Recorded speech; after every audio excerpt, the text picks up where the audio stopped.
5 ground zeros.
Vibration on. Why is it telling me I've been connected?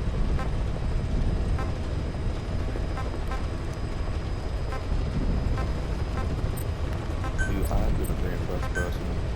None of these camera settings really matter. We're gonna leave all of this on. Game settings, reflex mode. Yeah, we're gonna leave that on. Screen brightness. Leave that on.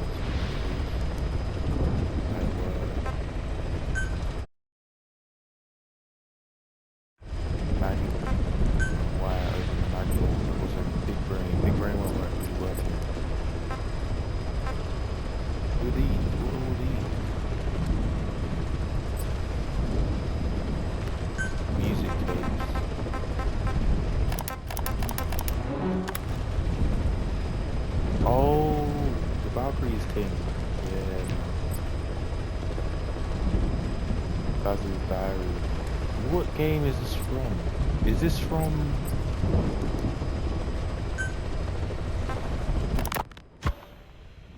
This is a one-man infiltration mission, boss. Equipment is the bare essentials. Anything else will be... what is this? Your mission objective is to rescue Chico and Paz. According to Chico... Snake, yesterday we received official communication from the IAEA. It says it has come... We're gonna play this. Your mission objective is to rescue Chico and Paz. According to Chico, they're both being held at an old prison facility. Recon from the intel unit supports this, so it's safe to assume that's where they are. Once you've gotten them to the RV, call in the extraction chopper. I'll monitor the situation and offer guidance from here, but you'll be the one in the field. How you handle this mission is entirely up to you, boss.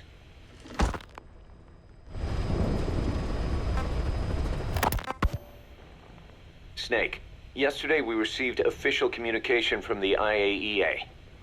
It says, it has come to our attention that your organization recently purchased nuclear fuel from Uzbekistan authorities. We request permission to inspect your facilities. What a load of bullshit. Yeah, they're after Metal Gear Zeke's nuclear warhead. I'm betting this is payback from Cypher after Paz's leak. Using the UN. There's no telling how much influence they have. But the IAEA can only do inspections in countries that are party to the NPT. And we're not a country. Exactly. We haven't signed a safeguards agreement with the IAEA over peaceful nuclear use, and we're not obligated to report any nuclear material we have, nor information about any nuclear facilities. The IAEA has no authority to inspect us. But despite all that... That nuke's our last line of defense. We don't want to announce we have it until the world is preparing to wipe us off the map. Until then... We finished Zeke's waterproofing reinforcement yesterday. The day after tomorrow, we'll be done installing the main depth control tank, the compressed air tank, and the attitude control propeller pod. Huey. If the underwater test goes well, next week we'll try the 300-foot seabed depth. Drop the act, Huey. How did we end up agreeing to the nuclear inspection? Because after you sent that letter, I told them. After careful reconsideration, we agree to your request. And frankly, we should be inspected. This is our chance. If they come and go without discovering the nuke, we can tell the world we're clean. Of course, it's risky, and we'll have to make sure everything's perfect, but it'll be worth it. Huey, can they do an inspection without going through the Board of Governors? We contacted the IAEA's admin branch, and they said there's no record of us being brought up at any of the board's meetings. I'd say probably a preliminary inspection to determine whether we should be referred to the board. So it's bound to be a small inspection team, and they won't be here that long. Don't worry, leave everything to me. Has the media gotten wind of this? Yeah, 2 major Western networks want to do stories on us. I planned on saying yes. What? You want to broadcast this place to the world? That's why I agreed to the inspection. This is a golden opportunity. We can use the media to prove to the world we don't have a nuke. Besides, even if we said no, it would just be delaying the inevitable. Kaz, our hands are tied now. Start getting the place ready. Thanks, boss. Don't get the wrong idea. You've set it up so that any more changes of heart will arouse suspicion, that's all. Zeke stays, but we'll have to move all other AFVs to shore. Any potential troublemakers can go with them for some mandatory R&R. Sound good, boss? Just do it. About the inspection, what do we tell the men? The truth. What else? The one thing we don't need to worry about is anyone here spilling the beans about Zeke. Good point. What about the Sandinistas? There's still quite a few of them left on the base. I hate to say it, but it won't look good having Soviet bloc personnel here. The problem is, moving a group that size in a hurry would look even worse. At least Amanda's on assignment in Cuba. They'd recognize her. She should stay put for now. All civilians save Huey will have to return to their countries. Even your Parisian? Of course. We'll get her whatever paper she needs. Dr. Strangelove's departure came at a perfect time. The less Zeke-related staff here, the better. Wait, she left? That's right. You were away on a mission. She left last week. There's nothing cooking in AI weapons research, and Zeke is complete. There was really no reason for her to hang around. I'm surprised Huey let her go that easy. Yeah, his crush on Strangelove was never much of a secret, huh? He followed her everywhere while Zeke was in development. Boy, would she get pissed. But he does have a lot on his mind right now. I've got bigger issues to deal with. That's what he said. That's the spirit, Huey. 10 days ago, we got reports that Paz was still alive. She survived. She was rescued by Belizean fishermen who found her drifting in the Caribbean. So what's the plan? Silence her before we're compromised? No. I've got something else in mind. Our friends at Cypher suspect Paz could be a double agent. She's being held for interrogation at a camp on the southern tip of Cuba. Black site. Nice. A slice of American pie on communist soil, and out of U.S. legal jurisdiction. The upcoming inspection of Mother Base has to be connected somehow. The timing's too perfect. The UN's nuclear inspection. My guess is they're trying to corroborate Paz's leak. We're an army without a nation. Word of our capabilities gets out, and we'll have the whole world out to shut us down. Having an American private intelligence agency involved's bad news. Cypher's the ones who sent Paz to us in the first place.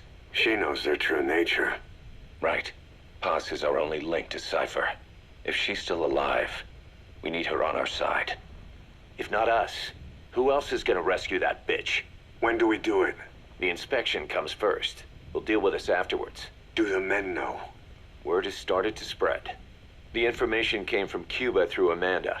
One of the base personnel used to belong to El Frente. I'll tell everyone we don't concern ourselves with the survival of enemy spies. We need them focused on the inspection. And if we get her back here and she isn't cooperative, there's still plenty of room for her in the ocean. Works for me. What about Chico? He had a chance to stop Paz from hijacking Zeke and he blew it. He's carried that guilt ever since. Kid really did care about her. Chico, it's hard to say how he'll react. Have Amanda call him out to Cuba. He shouldn't be here right now. Good idea. They haven't seen each other in a while. Little time with Big Sis and he'll forget all about you-know-who.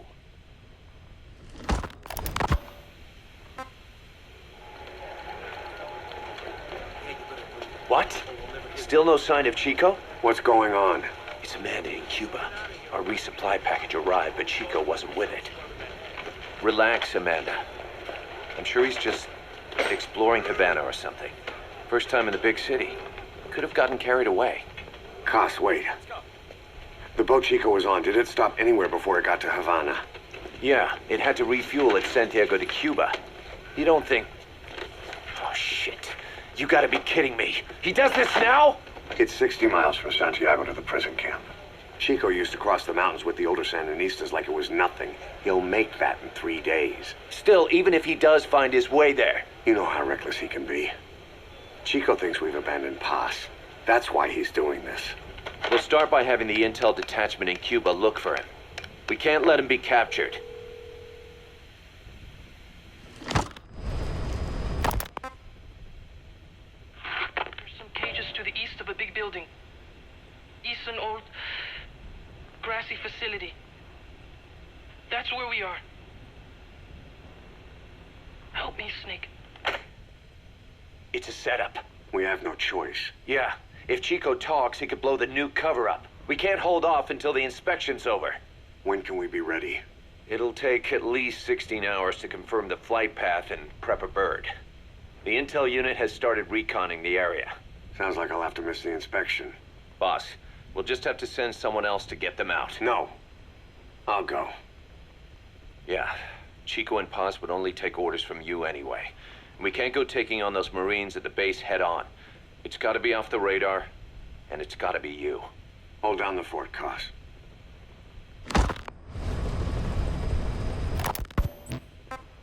Snake, you can forget about civil liberties where you're headed. God only knows what they'd do to you if you got caught. Do not let that happen. The Cubans leased the land to the U.S. as a gesture for helping them gain independence from Spain. The deal remains in effect until both countries agree to dissolve it, or the U.S. abandons the land. That's why America still operates the base even after La Revolucion. Problem is, it's leased land. Meaning it isn't American soil, so the U.S. Constitution doesn't apply there. That allows them to withhold its civil rights protections. Yeah, that's Uncle Sam's excuse. The area was originally only for detaining refugees from countries like Cuba and Haiti. But a few years ago, the CIA and its like started using it as a black site. Enemies of the state are renditioned there and subjected to extreme forms of interrogation. You can bet Cypher had a hand in that. As you'd expect, American and other Western human rights organizations aren't allowed anywhere near the place. What happens there disappears down the memory hole. Who knows what they're doing to Chico and Paz? I'd like to interrogate her ourselves. But if worst comes to worst, make sure she's dead. Chico, on the other hand, we have to bring back, fast. He knows too much about us. Cos?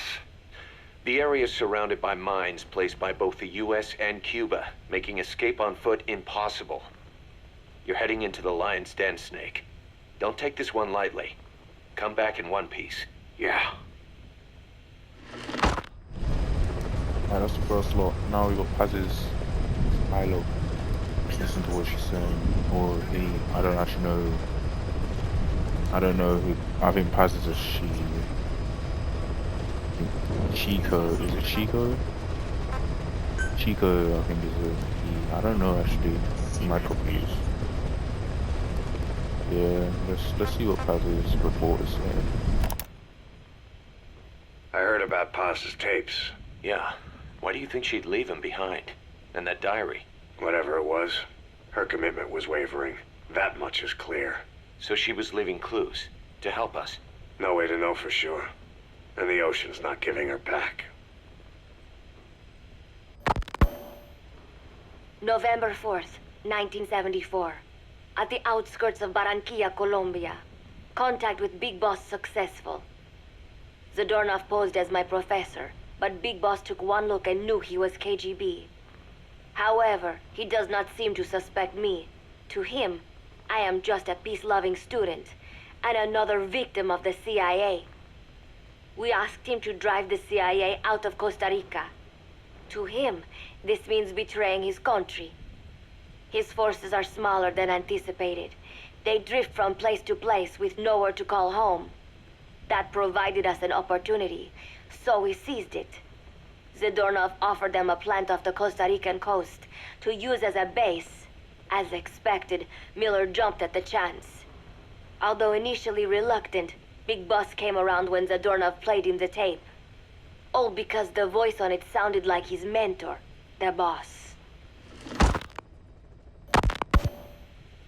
Naked Snake, the man who once saved the world from the brink of nuclear war. Awarded the title of Big Boss for his service. He later became a mercenary, abandoning both his title and his country. To him, that honor was steeped in the blood of the boss, the mentor he was forced to eliminate. Exceptionally charismatic, he possesses unparalleled combat and intelligence-gathering abilities. His only discernible weakness is her. This operation hinges on how effectively we can exploit that. Kazuhira Miller is Big Boss's lieutenant. Half Japanese, half American. He once served in Japan's self-defense force. Though he and Snake first met as enemies, they discovered a common bond and together built their private army, with Miller directing business and administrative affairs. He comes off as shallow, but his true intent is hard to read. I must be careful. All that is clear is his infatuation with Big Boss.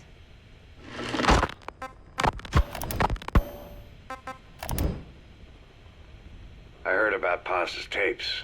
Yeah. I was wavering.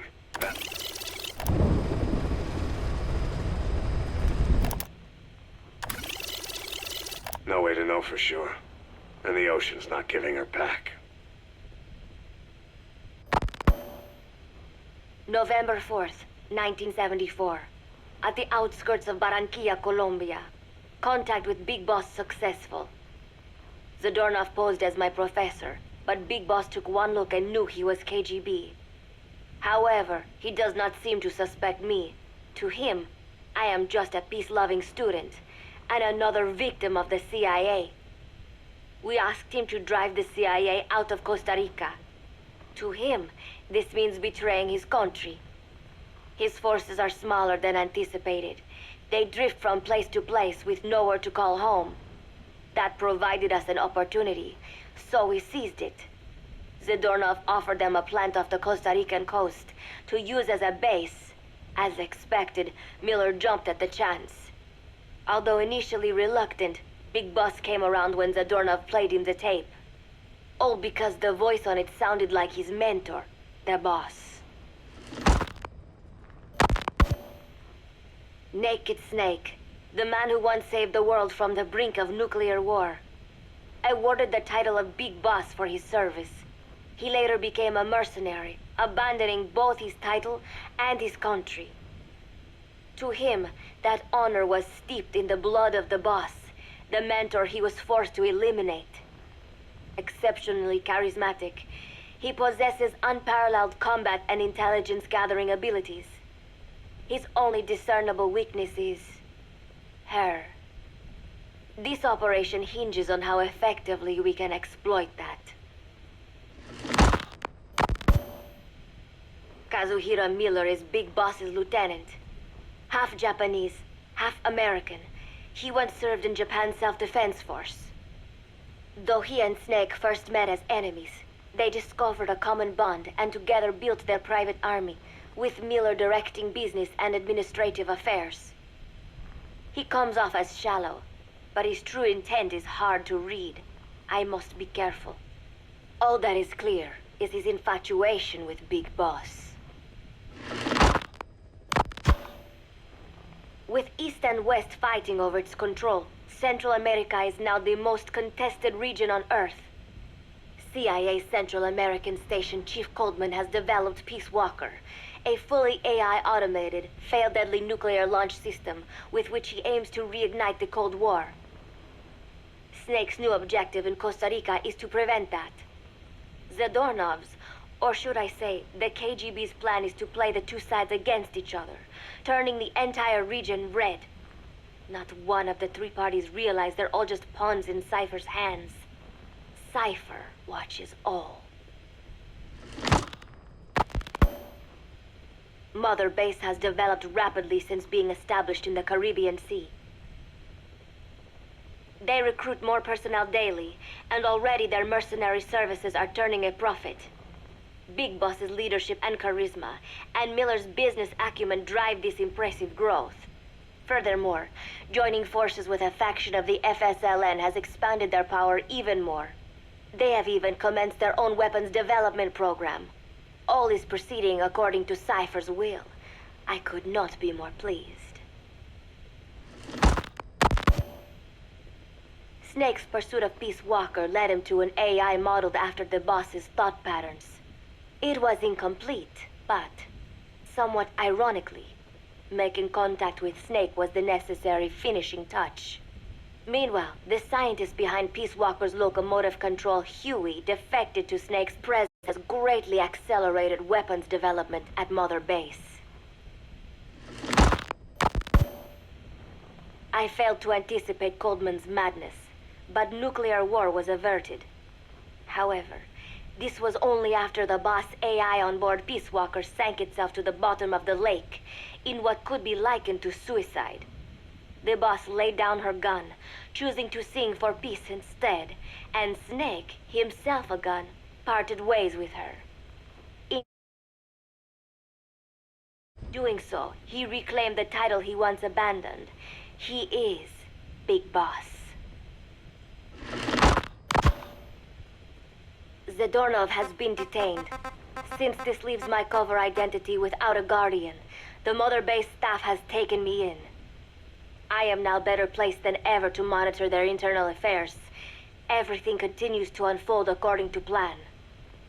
The developer of the boss AI, Dr. Strangelove, has also come to Mother Base.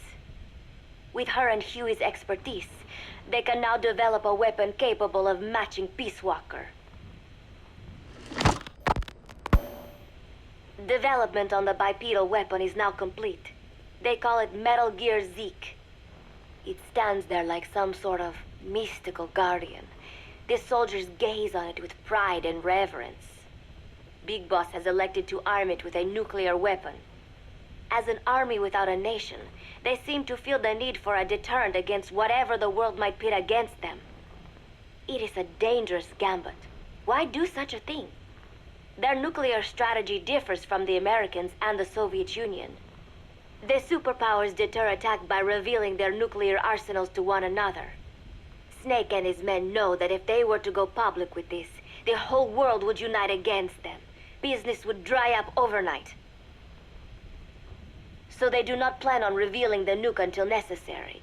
This ace-in-the-hole approach is their idea of a nuclear strategy. Wielding a deterrent, all the while unable to reveal its existence. I wonder if Snake sees how vulnerable this makes them. Yes. Hijack Zeke? Yes, I did indicate that to be our leverage. But I cannot imagine his agreeing to that now. But did you not raise them to safeguard your governance without borders? No. I have not forgotten. Cypher watches all. Yes, things are proceeding, but modifying Zeke has not proven easy. I am using Zadornov to buy some time. No, I have not forgotten what you said. However, well, forgive me for asking, but this is you I am speaking to, isn't it, Cypher?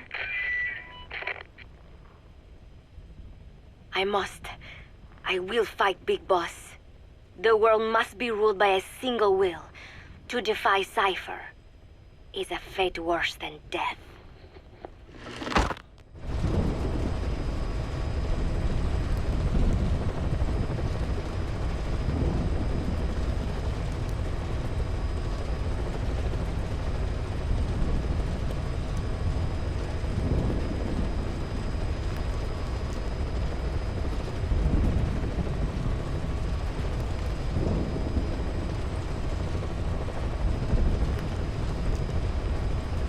last one's crazy. Alright, cool, we're ready. That's mission ready now. We're ready to get into the... Well, we're not ready. We've got to go backstory first, but this is going to spoil a little bit of the next game. Well, not the next game. Snake Eater. Because we're finna play these two, and then we're finna... Kind of like a Star Wars thing. We're going to start in the future, and then we're going to jump back to Snake Eater. And then if they remaster the other games, I'll play them too. But if not, I ain't playing them. Because them games are way too old for me to play. Not gonna lie, I'm not trying to play them.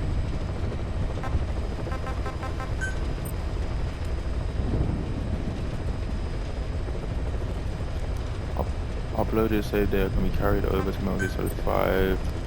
Upload, yes. Need the save data uploaded. And we're gonna re-upload it when we complete the game.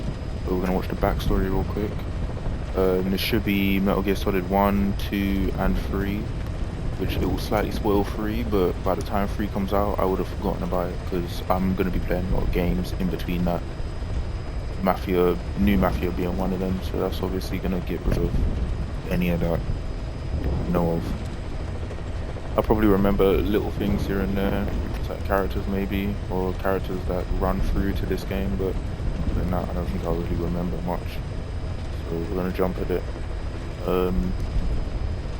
I'm gonna check backstory, obviously, as I said, and then yeah, Metal Gear Solid 5 is ready to start, but as I said, I want to wait because I know how the game starts. Yeah, the start is like I've never I don't mind the start. It's a cool intro, but I've never liked the start. Like in terms of it's very I wouldn't say long, but it's cool. It's just playing it again is going to be annoying because I remember the start and it's just very slow. All I can say is you wake up in a hospital, so obviously you're moving very slow. It's like very much based after this game, so whatever happens in this game, you get me? Like in Metal Gear Solid 5 Phantom Pain, you got some thing sticking out your head, you got some, get me, you look like a demon or some shit. You don't have it in this game. Even in Snake Eater, I'm pretty sure that's when he loses his eye or whatever happens to his eye. Because all my life, every game something new happens to this brother. Because he loses an arm and leg. I don't know if this is in this game or not, but I know he loses an arm and a leg. Yeah, because he could get a cannon or something on his arm, and he gets a chunk of metal or some shit in his skull, stuck in his skull. I don't know what else, but we're gonna load up this backstory, see what happens. Hopefully it goes through the first 2 games more so, but I do also want to see part of the 3rd game just so I could get like a understanding of what is going on, or at least a rough knowledge of what happened to his eye. Because yeah, let's jump into this. I'm gonna mute while this plays.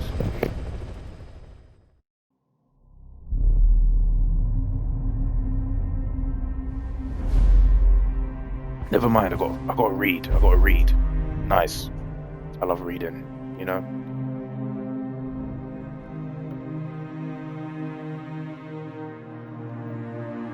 Too many cups.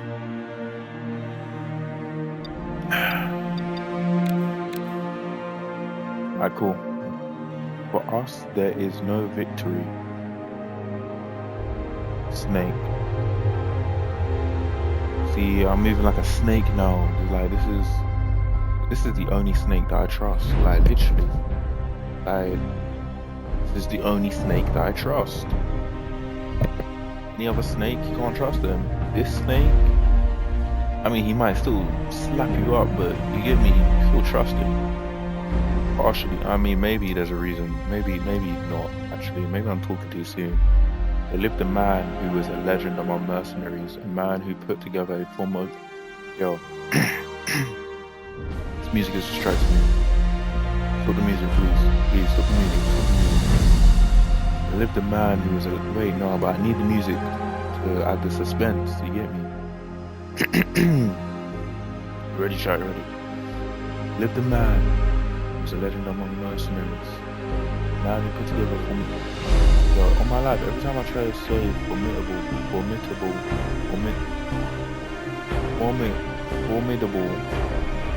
what?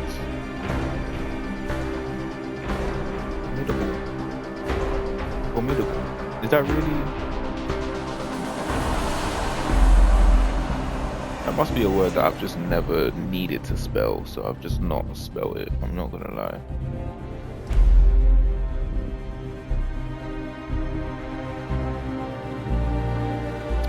Anyways, formidable unit of soldiers of fortune long before the advent of private military companies that dared to call itself a nation. A man who, with his nation at his back, made an enemy of modern capitalist society and the world.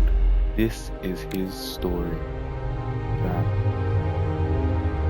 Yo, why is there so much to read? Why couldn't they just have a cutscene? Just previously on Metal Gear Solid. Like, I gotta read all this shit?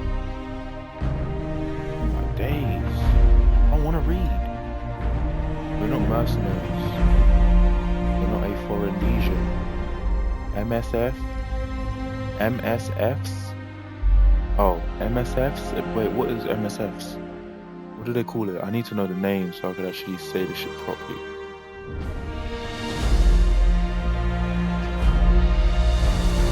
MSF's a new kind of business. Miller. This is the person Paz was talking about.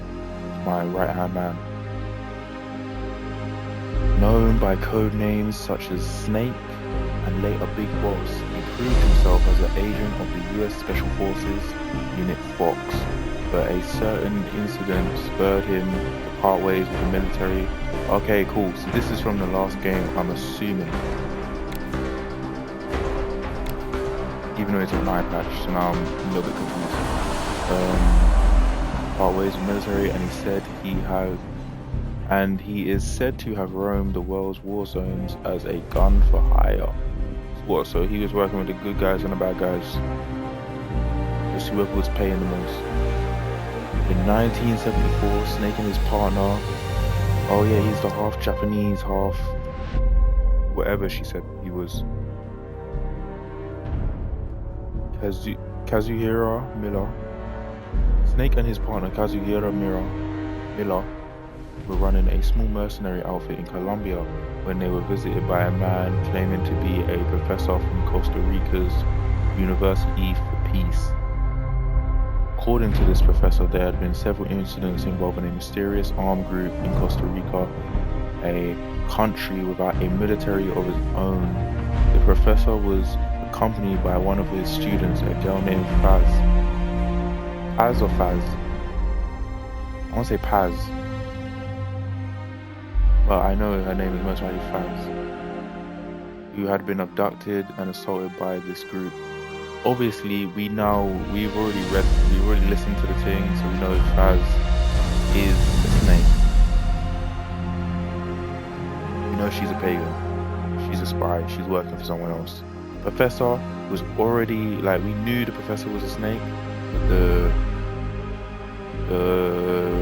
Faz she was able to get away with it for longer. So now I know.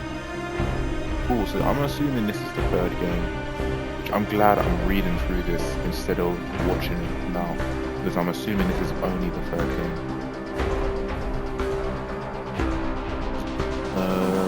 The professor and Faz offered to hire Snake to drive the group out of Costa Rica. However, Snake saw through their deception in an instant. Wait, their deception or... Yeah, their deception. My name is Faz and I will do anything to protect my namesake. My namesake. Why does it say my name is Faz and then it says it's by Faz? Professor was actually a KGB agent, and the armed group in question, backed by the CIA. It was KGB trying to get Snake to get rid of the CIA. The Cold War was no stranger to such overseas clandestine operations between US and Soviet agents, but the CIA's motives were a mystery. Faz had escaped from one of the CIA's group facilities with a cassette tape. On it was the voice of a woman known as the Mother of Special Forces, the Boss, with a popular song from 1973 playing in the background. It was reasonable to conclude that the recording was made recently. Snake was stunned. The Boss was supposed to be dead. What was she doing in Costa Rica? So I'm guessing this Boss is from like the second game or something. If this is the third game. I'll do it for the girl, for Faz, Snake. Yeah. These are all just quotes from the game, I'm guessing. The Boss was Snake's mentor. Yeah. I thought it would be from like the second or first game. I'm assuming this is probably the first game then, where the Boss comes from. The second game is probably something different, but she probably comes from the first game if they made it properly. To be fair, depending on how they made it, she could have been the second. The Boss was Snake's mentor and the only woman he ever loved. 10 years prior, Snake was forced to take the Boss's life as part of a mission, a bitter memory that still haunted him. So he had to kill quote unquote, because obviously she didn't die apparently. He had to kill the woman he loved, the only woman he loved. A long day for him. Long day for him.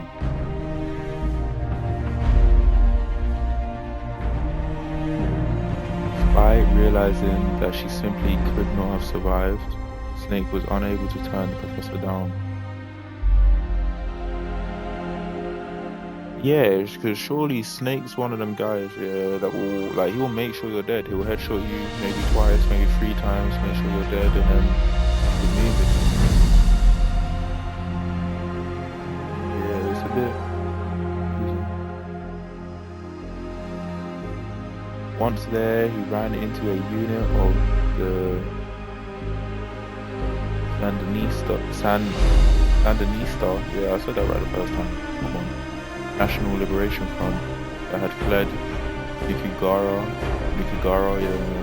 after rising up against the pro-American Somoza regime.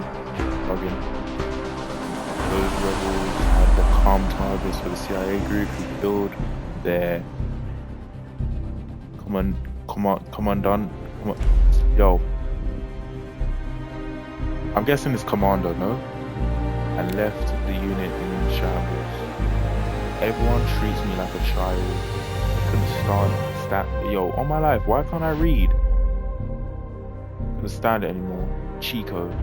Okay, I'm guessing Chico and Faz are 2 people in this next game in Phantom Pain are like big in the game, which is why I probably didn't recognize anyone that I probably should have when I first played it.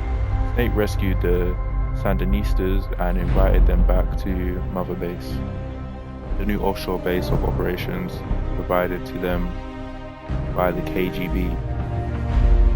Damn, he got it from the KGB. I didn't know that. The fallen Commandante's children. I'm guessing it's like their leader or something, I don't know. Amanda and Chico saw something of their hero, Che Guevara.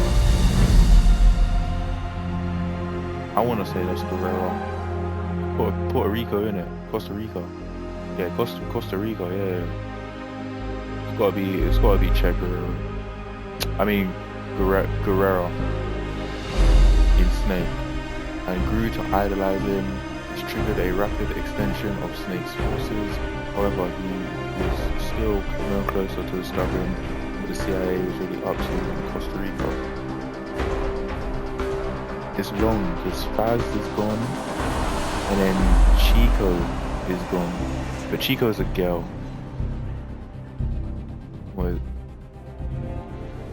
Well, it says it's children, Amanda and Chico. So Chico could be a boy.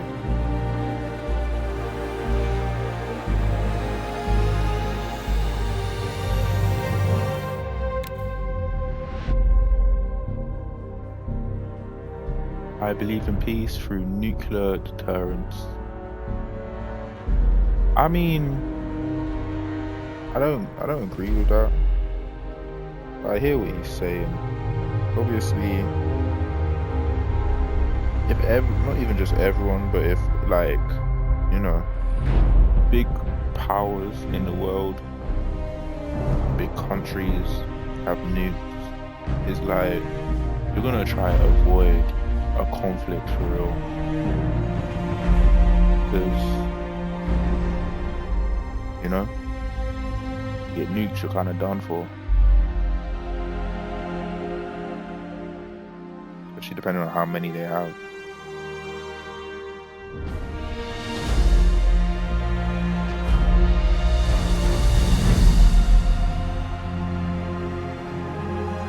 Snake, Huey.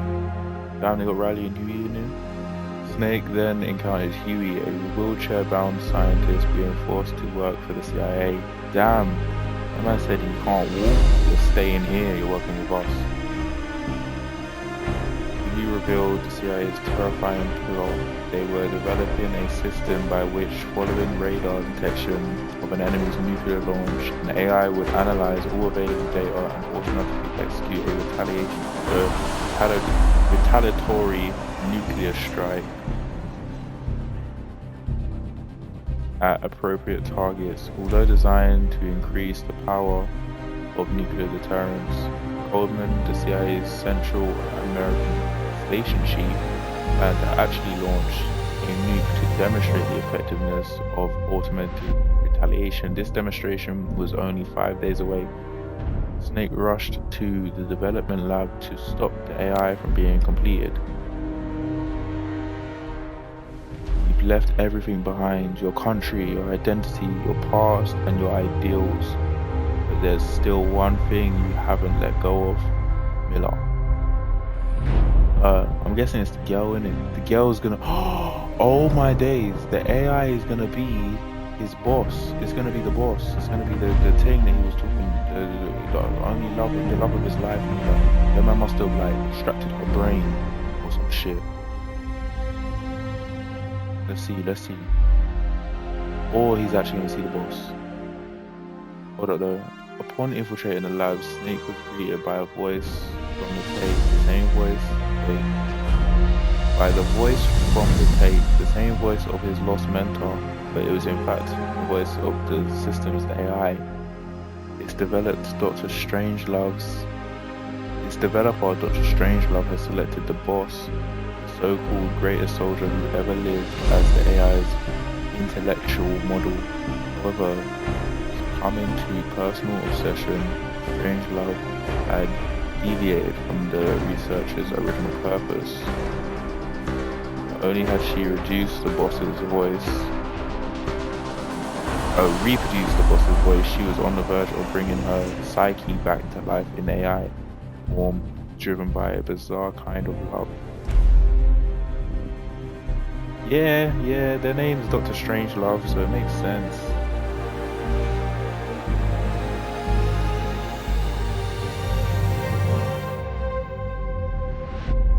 What if the boss could truly be revived in every detail, if only in AI form? Snake hesitated as Strangelove's idea touched his sense of loss. I don't know how I said tense. His sense of loss. It was real like dyslexia, but I don't. As far as I know, I don't suffer from dyslexia. So we'll move on. His guard down, Snake was immediately captured. The boss AI was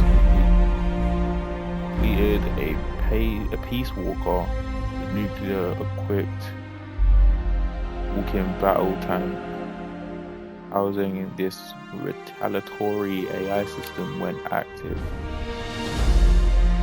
Snake thought, no, I was made to fight. I am a gun.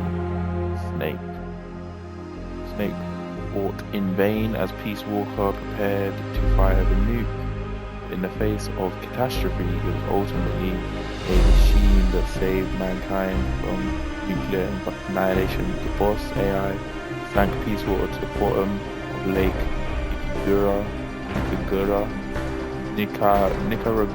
Nicaragua, whatever, and then stopping the launch. The crisis behind him, Snake launched a peace mobilization to continue Mother Base's expansion indefinitely. Nice.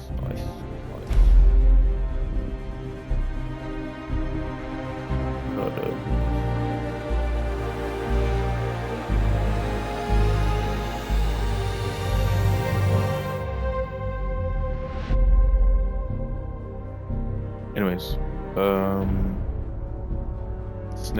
Snake understood that the AI had acted to save the world, but that did not change the fact that this system had like combined it. It was weird, based on the boss's mind, had chosen at last to lay down its weapon. As a weapon himself, Snake felt the act to be a rejection of his life. Undeterred, Snake and Miller invited Doctors Huey and Strangelove to Mother Base. I know Dr. Huey, he is definitely, I've seen him before. Strangelove, I don't remember.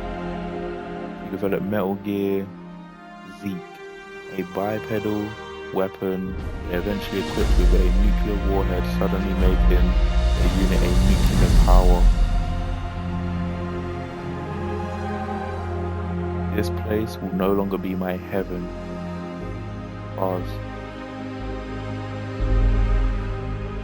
Meanwhile, Mother Base took him first. Already an orphan and now left without even her KTB benefactor following the end of the crisis. However, this was all engineered by an intelligence agency known as Cypher. Yes, Cypher. I know Cypher. He's big in the next game. Big in like literally the next game, or probably this game too. I'm gonna go to the toilet before I load the game up, by the way.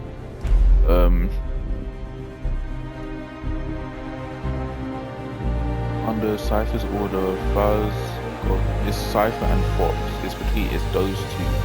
That's all I know. Or no, I think it's Cypher, but it's the guy that used to lead Fox, or one of the guys that was in Fox, or something like that. Something confusing, but obviously not confusing if you've seen the game. Fuzz got close to Amanda, Chico, and the others while exploring more. They secretly plotting to hijack Zeke. Her objective was to use the weaponry as a bargaining chip to force Snake into becoming a military armed Cypher. Fuzz's attempt failed when Snake defeated Zeke. Oh, maybe that's the second game and then this is the third game.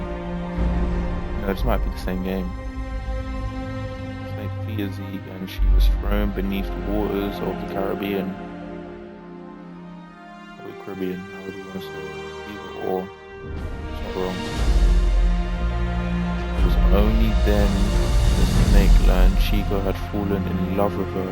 Chico, my boy, I'm in love with Faz. Wait, Faz was thrown to the bottom of the waters. The diary she kept while on the base was discovered several days later. It revealed a young girl torn between serving Cypher and following her heart. This is Chico. Cypher's holding me on US military base, Cuba. Perhaps due to Fuzz revealing the existence of Snake's new Cypher, the International Atomic Energy Agency contacted Mother Base to request that it agreed to a nuclear inspection. The word got out that Snake's unit had a nuclear weapon. It would face big criticism from around the world. Okay, I kind of already heard this a little bit. I don't know where I heard this, but I remember hearing this. Criticism from around the world. Where was I at? The Huey, acting on his own, informed the IAEA, the International Atomic Agency, and the Atomic Energy Agency, that Mother Base would allow the inspection. His reasoning was that as long as they kept Zeke and his nuke hidden from the inspectors, they could demonstrate to the international community that they were not a threat. See, he's got a good idea, he just didn't think it through. Didn't think it through. Anyways, carry this on. The option to call off the inspection having expired, Snake and his men reluctantly got preparations underway. Meanwhile, Amanda, why do I keep reading these names wrong? It's because I don't want to read. Amanda deployed to Cuba to assist the sad.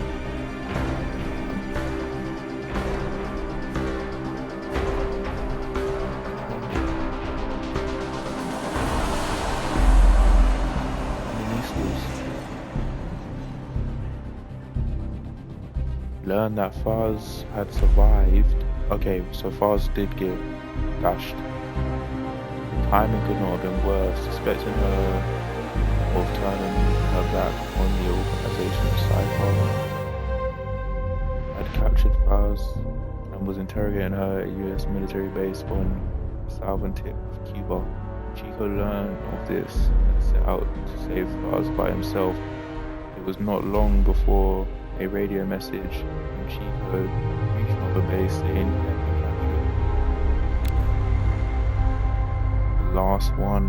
I know it hurts right now, but it will all be over soon. As with an idea as to Cypher's true identity, Snake could not allow what Chico and Faz knew to fall into their hands. Furthermore, if he could rescue Faz, he might be able to get information from her that would help him fight back against Cypher. On the eve of the nuclear inspection, Snake made the decision to leave the spot, and that is where the recap ends. You know what I'm gonna do? I'm gonna play the songs on here, and I'm just gonna chill. I'll be back. I'll go to the toilet.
As of today, I will be living here at Mother Base. Now my real trial begins. Zadornov was paying my room, board, and tuition, but he has since been captured. Real quick. What was that, real quick? This is Faz's diary entry. I don't know how many entries she's got in her diary. When I listen to them, she seems like she's the big bad. The big bad, let me not say that. But she's not our friend.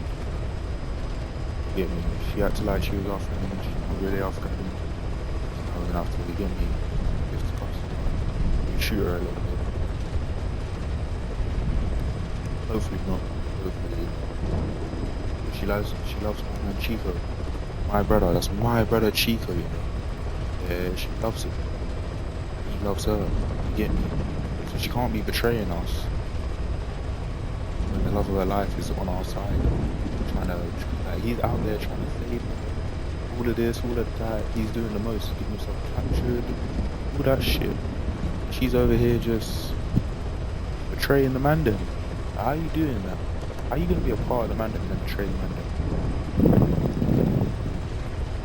Yeah, and like, so it's part of the reason why, like, you hear me, you can't just be adding anyone. You can't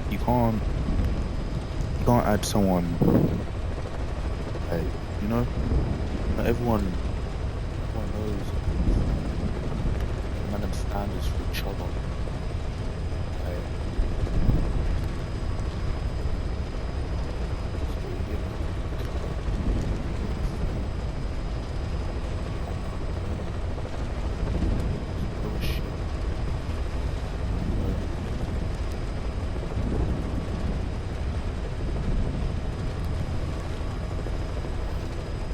Diary entry.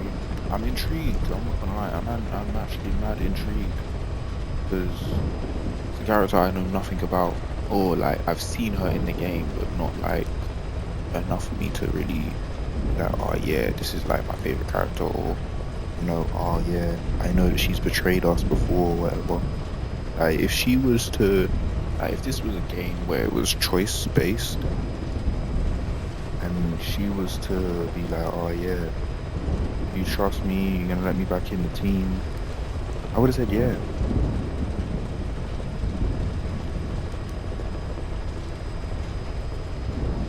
No, and I shouldn't have.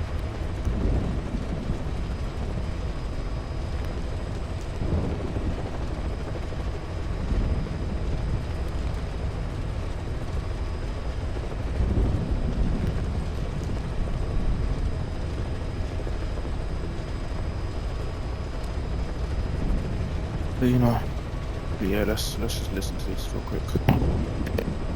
Told the man that with no more money from the KGB, I could no longer. We're gonna restart it. As of today, I will be living here at Mother Base. Now my real trial begins. Zadornov was paying my room, board, and tuition, but he has since been captured. I told the man that with no more money from the KGB, I could no longer afford school. He bought my story, and when I said I would be willing to work, he took pity on me and let me stay. For some reason, Miller really pled my case. That was helpful, but the man is still a fool. His men are no better. They think their training makes them strong, but that kind of strength is nothing in the face of true power.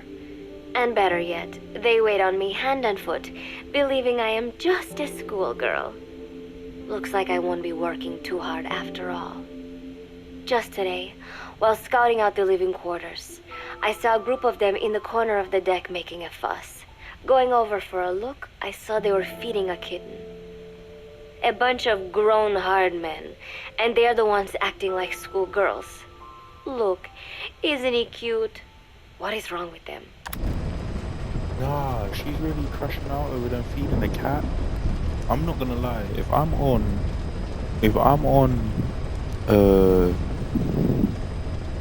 it's built like a oil rig, isn't it? Yeah, but if I'm on a base in the middle of the Caribbean Ocean, the Caribbean Sea,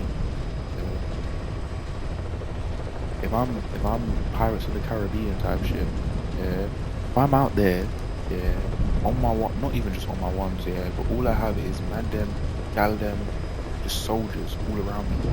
If I see a soft little kitty, you get me, yeah, or even an aggressive cat, I don't care, I'ma feed it. Are you mad?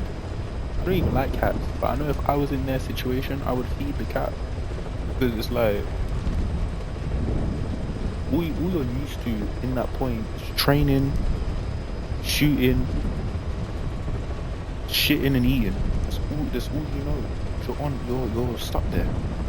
Unless you go on a mission, you're there the whole time. So if someone brings a cat over, and then you got a cat that just lives with you lot, or if, you know, in future someone brings a dog, or you get me, someone brings horses or whatever, like, it's like, I'm gonna feed it. What's she talking about, man? Yeah, just disgusted, I just nodded and smiled. I must stay in character after all. I indulged their chit-chat for a few moments. Then one of them asked me to give the thing a name. They had just taken it from its mother. I named it Nuke.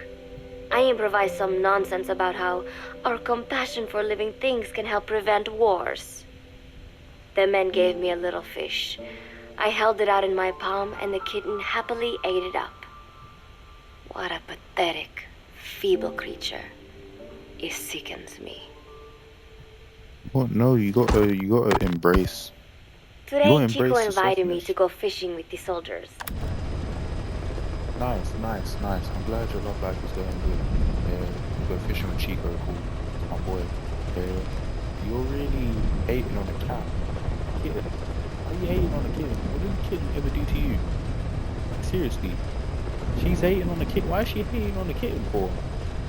She called it disgusting and shit. Like, what was that? Well, Faz is really a criminal. I don't think see, is what I'm saying.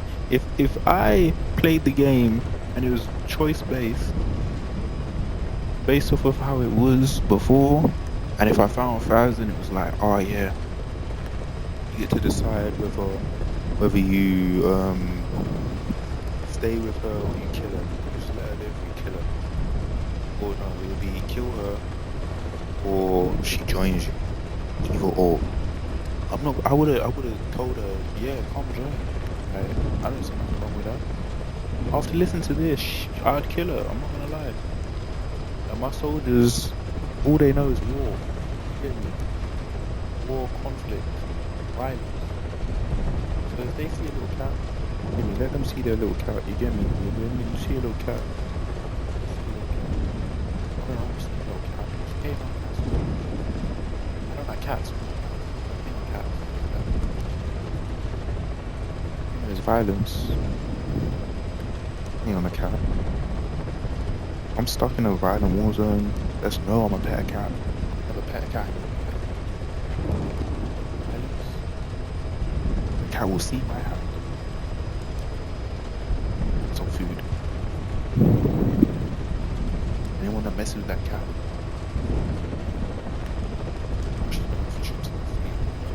I suppose finding one's own food does have its merit, but I prefer not to be involved in such a degrading task.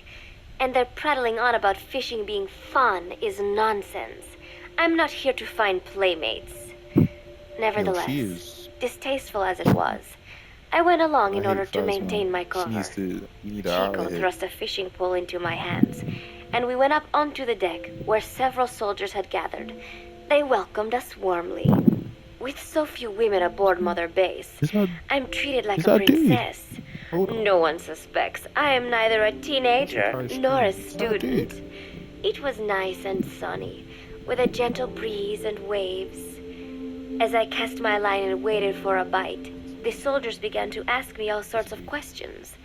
As always, I answered according to our predefined scenario, feigning a smile. As I sat there feeding them lies, the fish began to bite, and the soldiers began to focus on their prey. Chico had his bait stolen by a fish, and got so angry that he stood up and nearly fell into the sea. Everybody laughed.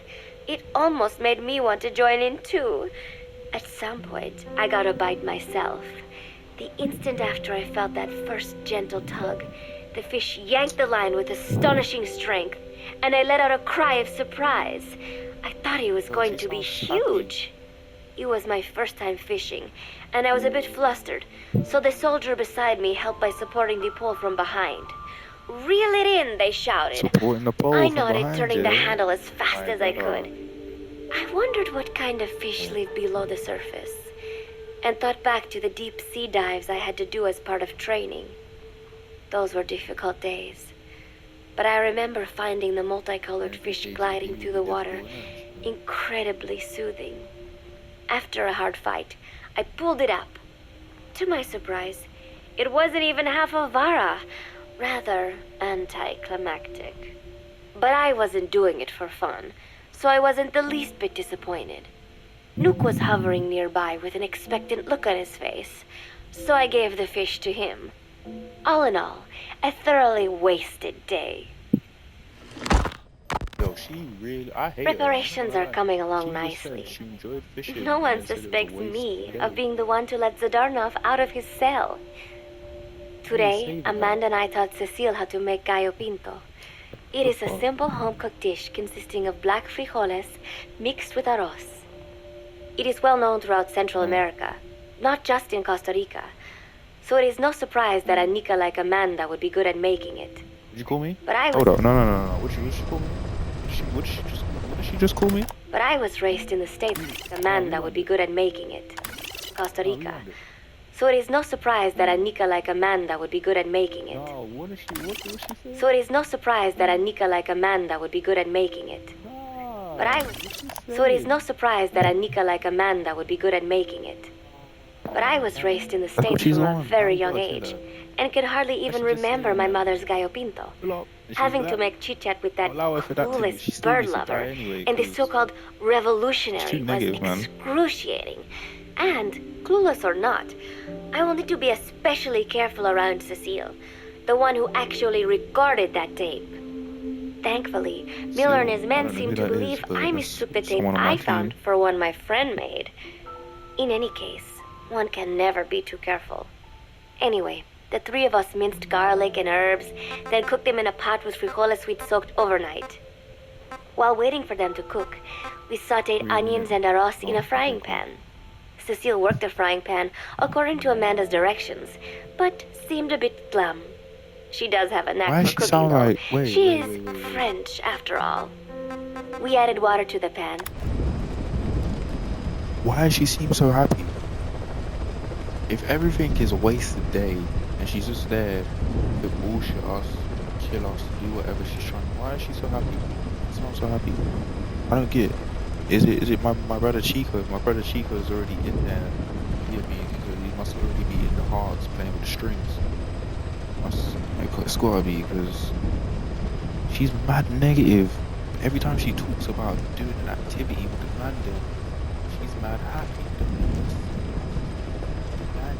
And watched the arroz begin to steam. While we waited, Amanda shared memories of her mother with us.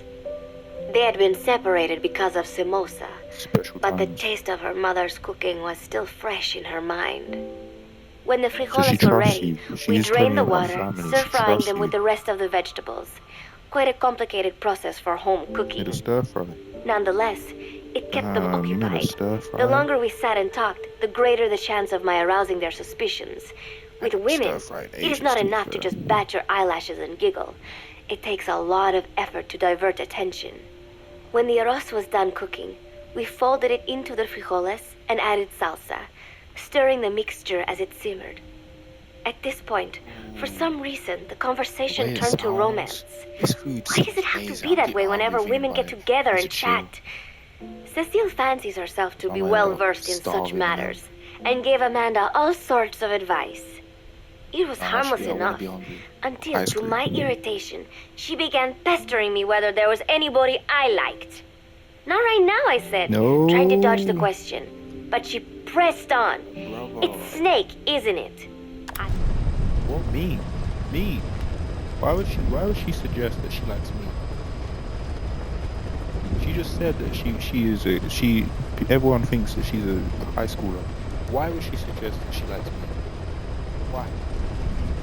Do I look like one of them? I got eye patch on. I kill people. Do I look like one of them? I wear black all the time. Like, do I look like one of them? I'm growing my hair. Like, I'm getting real. What's the word? What's the word? I'm looking real rough. Like, my hair is growing, beard, all of it. I'm looking rough. Don't ever suggest this could have been a few years off the road. Just say you're like, your brother literally went fishing with her the other day. You wanna bring me up? Ah man, I'm Snake for a reason. Oh, I don't even know.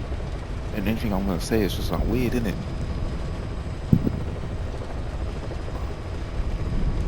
She'll die. Don't even play with me. After hearing all this, she's gonna die anyway. So it's a long day for her, really. So she could fall in love with me, Chico. That's my boy right there. Yeah, my brother Chico. Yeah, he really rides for his heart. Yeah, I don't blame him, but sometimes you just gotta ride for death. That's what I do. Just out here killing people, saving our team and killing people. That's all I'm doing. Like, my first priority isn't even saving my team. My first priority is killing people. And I save my team. I don't need the team to kill people. Killing people before I had the team. The team just make it easier for me to kill people. They're not useful. They're just there. Don't ever bring me like, how are you bringing me up? Like, this doesn't even make sense. And it's the big boss. I'm not known as Snake no more. It's the big boss. Call me Snake.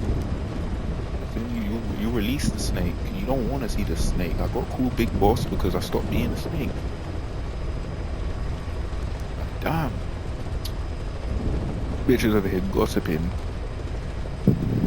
Can't even get shit right. Gritted my teeth and played it coy.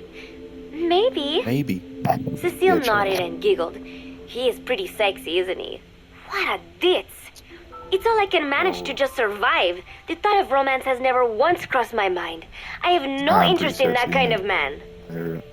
Soon enough, that kind of man. A rich aroma began to fill the room. The Gallo Pinto was ready. New came over and rubbed up against our legs, looking for a handout. Unfortunately, it was not the kind of food a cat would like.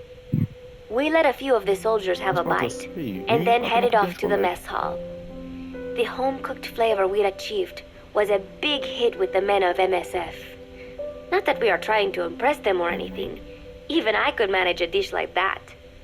Snake enjoyed it too. Let me make this absolutely clear. I have no interest in that man. Football, or soccer as it is known in the States. Is Faz that one girl that walks around in like a bikini? No, I think it might just be a bra. I think it's a bikini top, but it might just be a bra. Yeah, bra. She's got a backpack on. She's got some ripped up leggings. Is that who this is? That's the only person I'm thinking it could be. Because I remember hearing Faz's name, and that the girl has a weird attraction to Snake. It's a weird attraction. It's like she tried to kill me, then she ends up like saving me and like, I would say, loving me off.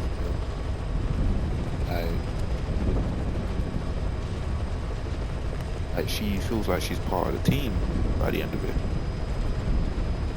I need to play Metal Gear Solid 5. I don't even. This game is so good. Is extremely popular here. It has not caught on yet in the US, but it has legions of rabid fans all across Latin America. But it has soccer as it is known in the States is extremely popular here. It has not caught on yet in the US, but it has legions of rabid fans all across Latin America.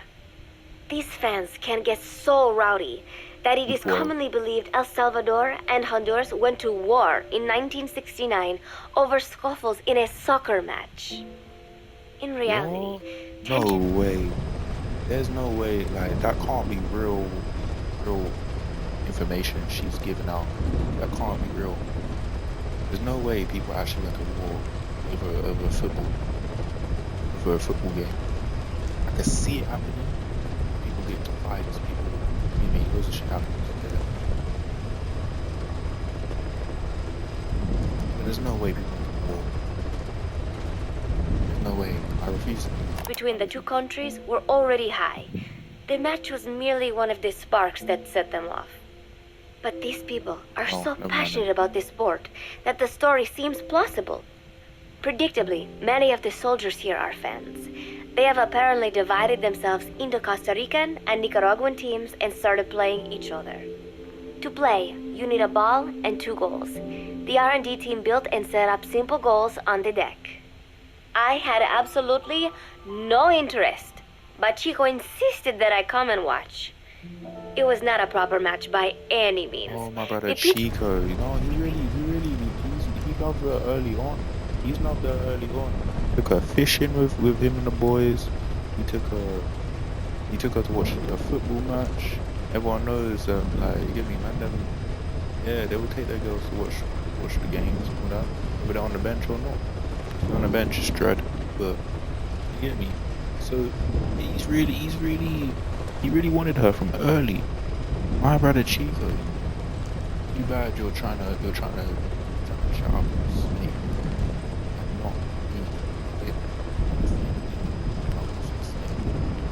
Bigger snake than every other snake. I eat snakes. I do. I outsnake the snake. Okay? And Chico, you're not Snake, so I'm not gonna lie. If you end up dead, Chico, man.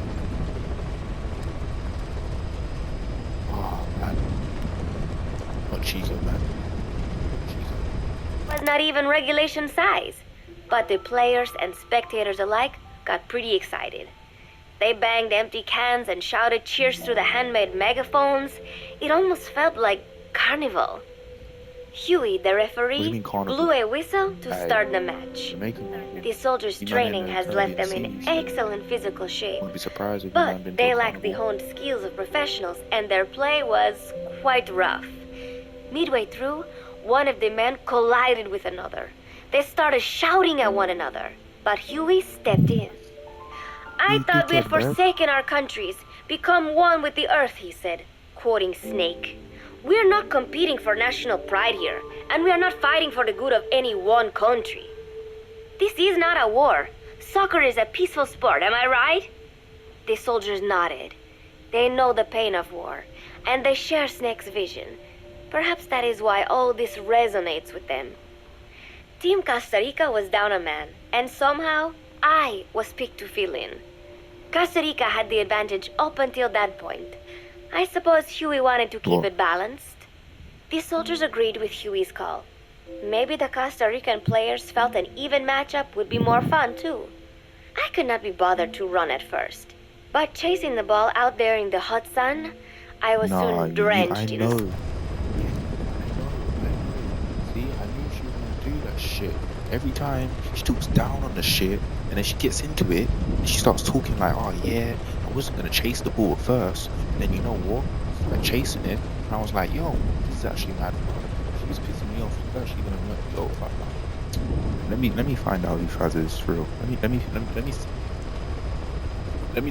me lock eyes with her for a second. Before long, I found myself actively seeking out the ball, partially out of desperation. I picked up a loose ball deep on the opponent's side of the field.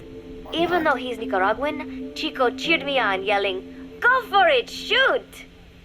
I learned he loves her. Like, he's saying, like what? She literally just said he was on the opposite team and he's telling you to shoot. He loves you. No guy, especially a competitive guy, at that, yeah, is gonna like what? Never you on the opposite team and I'm telling you to shoot. Never. Never. Never. I'll be happy when you do. If you score, then yeah, cool, I'll celebrate with you. Congratulations, I'm proud of you. You did good. But never am I telling you to shoot. Because that means I'm putting myself at a disadvantage. You need to know when to shoot yourself. You need to know when to do what you got to do yourself. If I'm helping you, then you're obviously going to win. Because I'm helping you. And I'm like, you know, the whole point of me helping you is to help you win. I'm on your team. I'm not helping myself win. I'm not going to win. So I'm going to assume she's going to win. Her team's going to win. So let's see. Double as hard as I could, only to have it blocked by the keeper. Disappointment only increased my determination. In the end, I didn't score a single goal, and Costa Rica gave up its lead. It was really close though. We congratulated each other on a good match and sprawled out in the shade on the deck, exhausted. The ocean breeze felt so nice on my sun-soaked body. Nuke came over. It is one of his favorite spots, and stretched out next to me. And together, we watched fluffy white clouds drift lazily across the clear blue sky. She's talking about, wait, hold up, pause. Is she talking about, this is all happening with the cat? Because why is she talking so sensual, like she's really enjoying and loving her time with the cat? Like it's like the love of her life. Nuke stretched out, like what's she talking? She's talking like that. She's lost.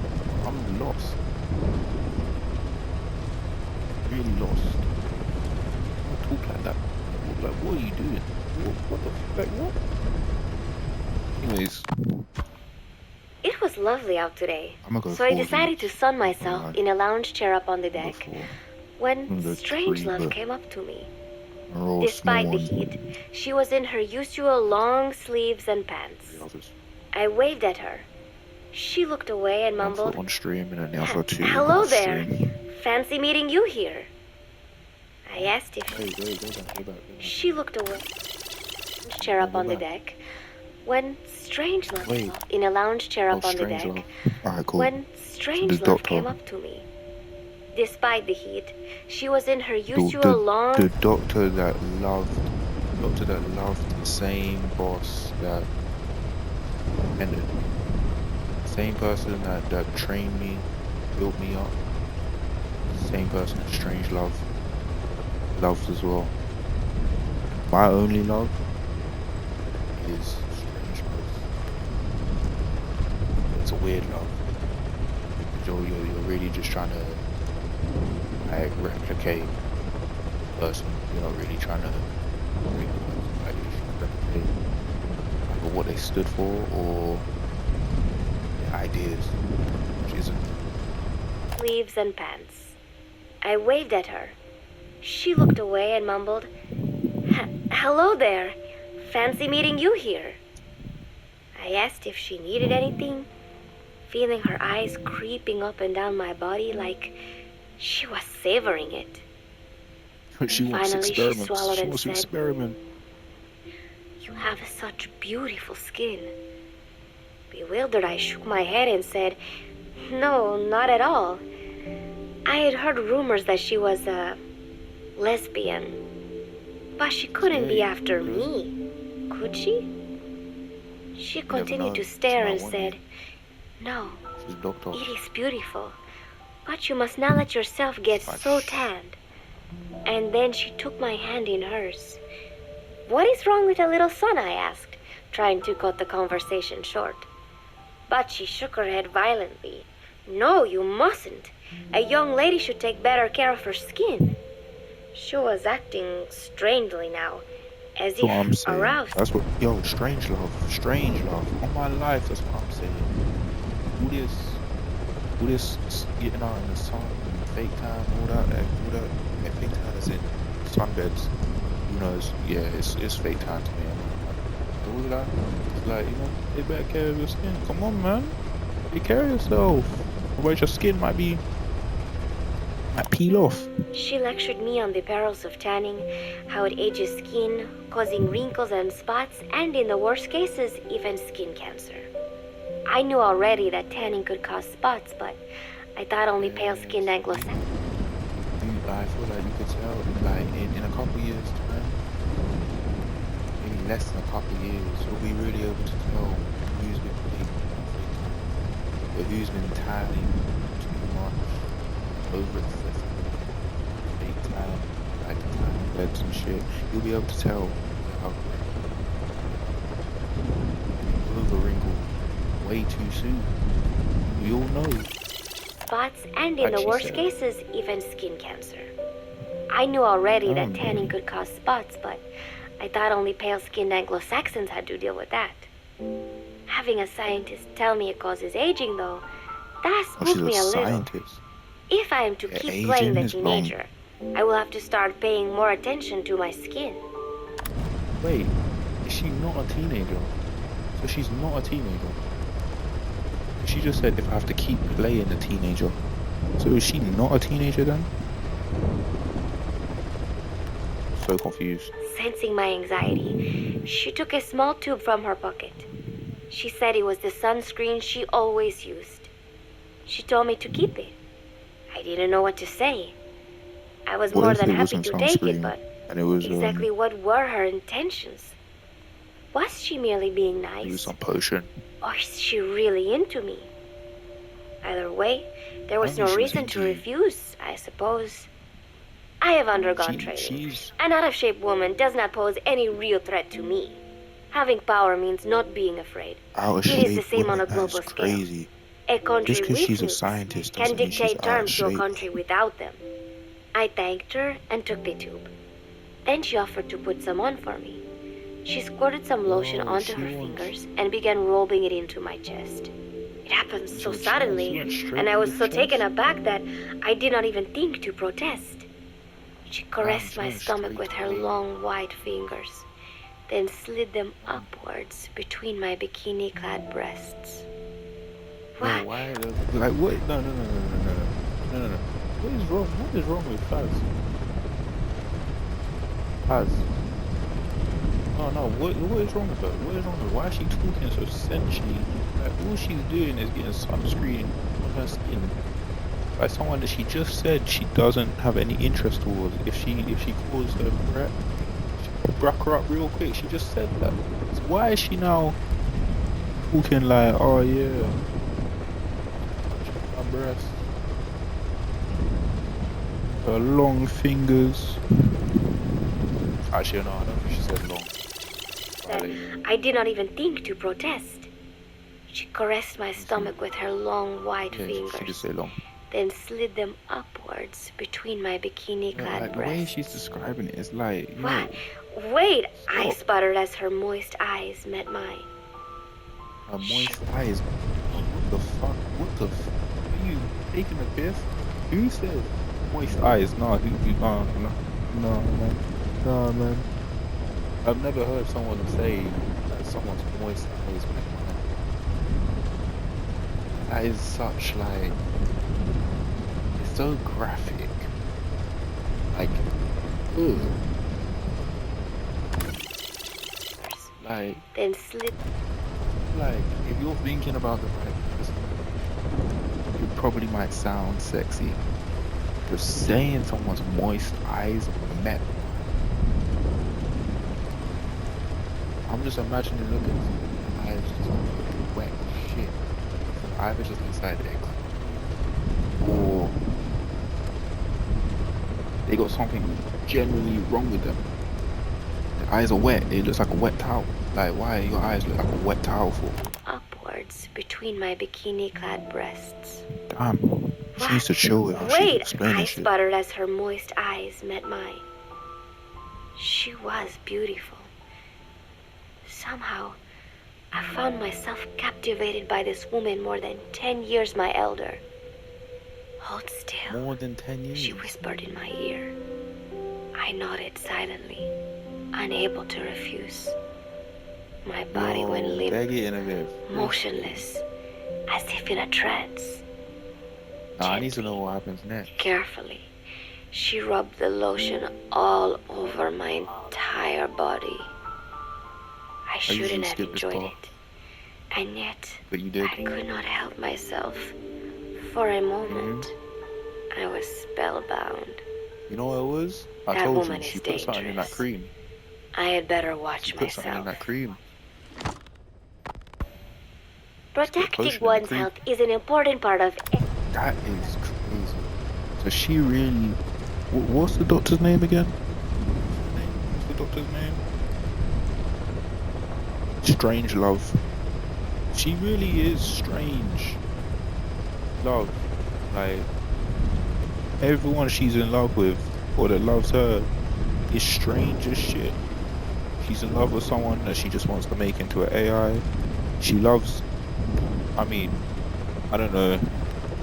But no, clearly she loves minors. That's clearly what they're getting at. Because she's supposed to be undercover as a teenager. So clearly, Dr. Strangelove loves minors. Yeah, clearly. Yeah. It's not looking... Oh, it's not looking good. Let me just carry on, because what, we're gonna lose everything. Any agent's job. But despite my best efforts, one's health is an important part of any agent's job. But despite my best efforts, I have caught a cold. Now that I think about it, Mother Base's numbers are on the rise, with soldiers coming from all different places and backgrounds. It is no wonder then that sooner or later someone would bring in a virus. That said, what I have got is just a common cold. The medical team said I'd need a few days rest, so I've been... Wait.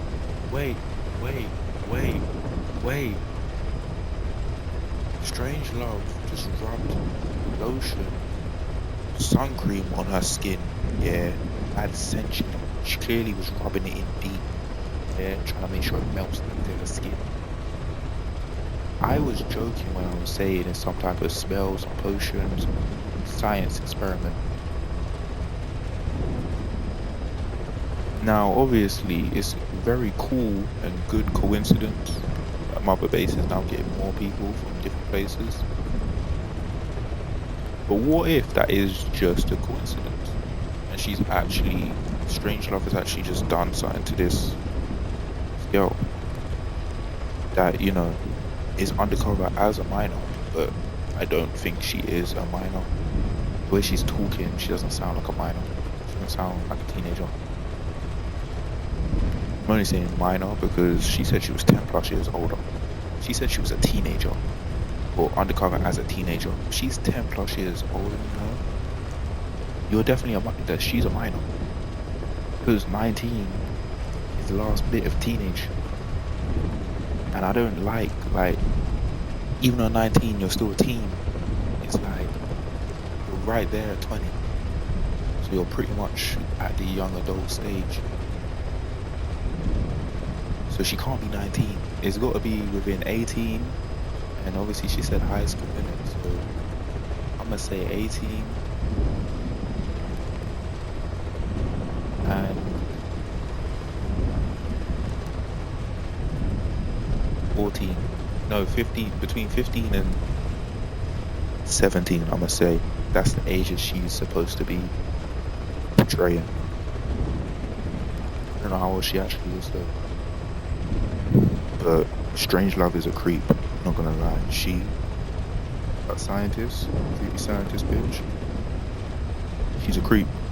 She fully pressed up on a supposed, not actual, a supposed minor. Yeah, to her she's a minor. She only knows her to be a teenager, so to her she's a minor. Yeah.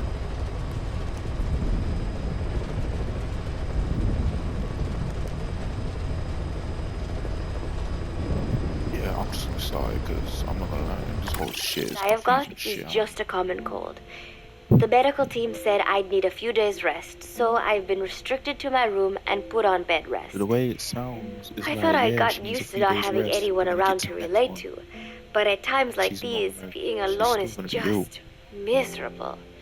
All I could do is lay there and stroke Nuke's back, trying to take my mind off how bad I felt. Oh, you're giving the Nuke cat just your sat illness? there, not making a sound.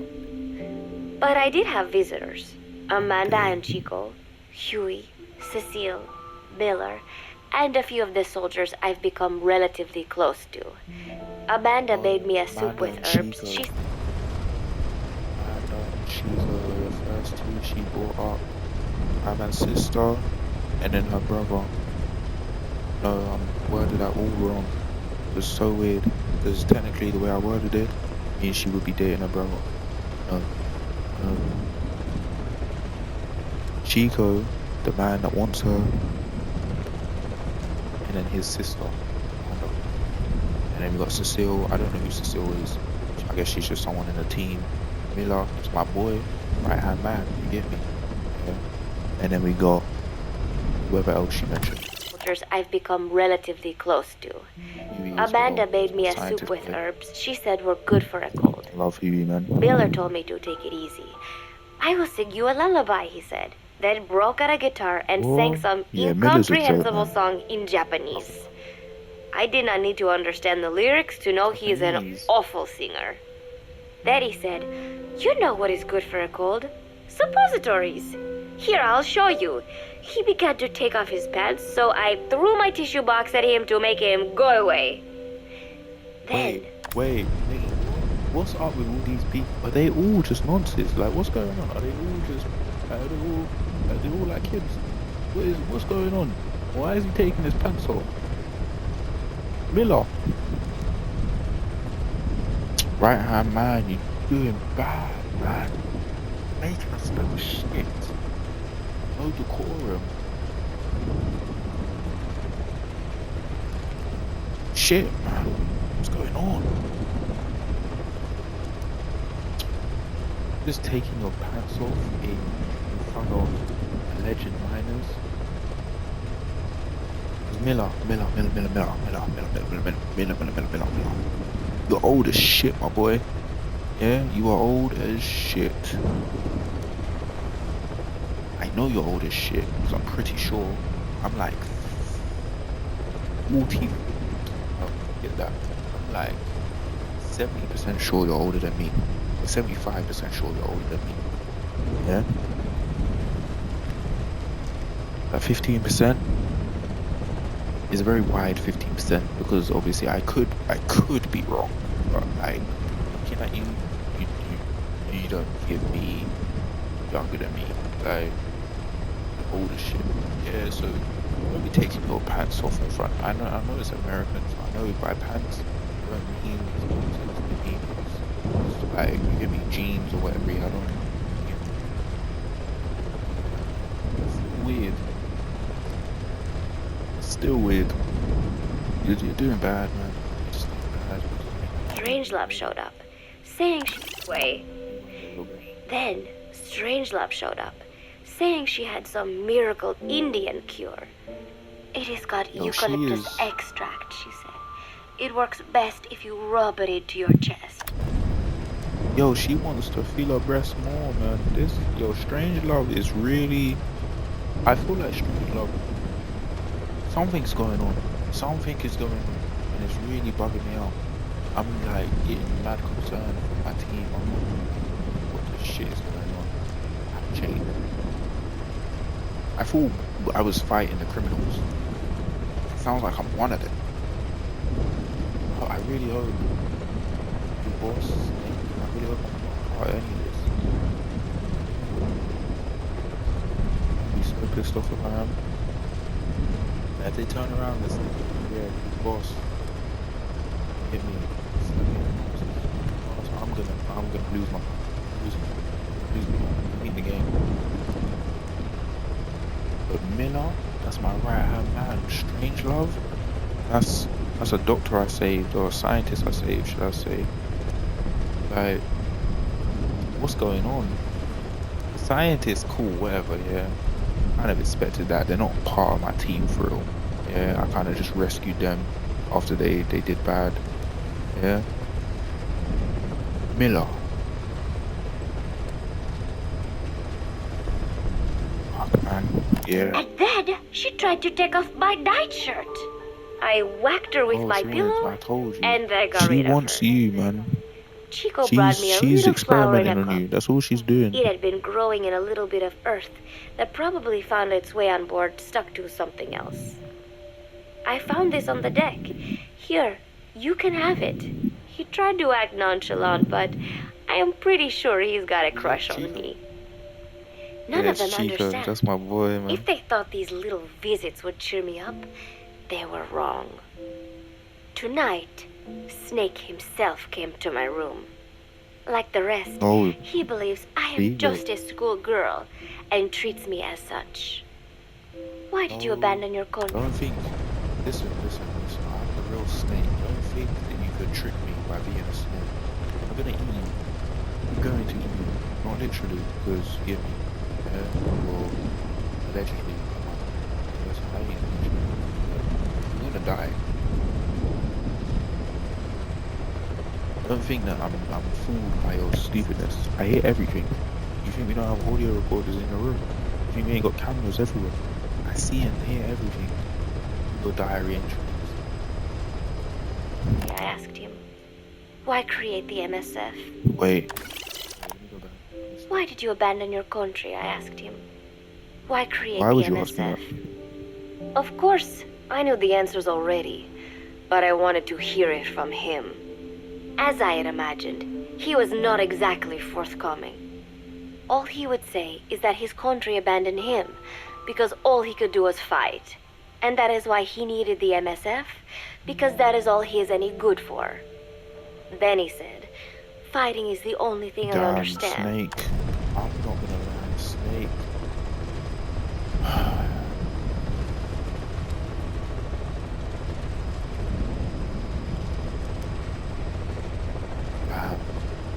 I didn't know how you saw yourself, my boy. I didn't know you saw yourself like that. That's really like hit me. Snake. All you're good for is fighting. You got this big ass base, all these soldiers you command. Come on, man.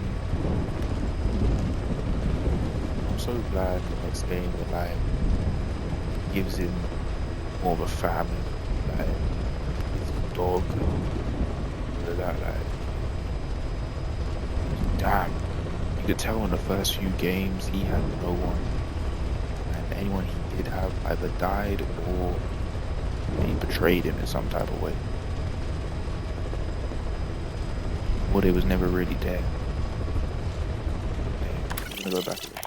Because that is all he is any good for. Then he said, fighting is the only thing I understand, but that does not mean I have got a grudge against those who believe in peace. I am not one of them, and I do not believe in peace. Conflict is in man's nature. We fight our enemies in order to survive. Maybe we are not so different after all, he and I. But that is exactly why I'm going to have to kill him. Or else he will have to kill me. When I stop and think about this wretched existence, being killed by a man like that suddenly does not seem like such a bad thing. No. Every month, Mother Base throws a party for all the soldiers whose birthdays fall in that month. There is something strange about a military organization having parties. Really though, it is just an excuse to drink and make noise. It is not easy to get alcohol on a fortress in the middle of the ocean. Most days they are training from dawn till dusk. They do not have time for things like drinking.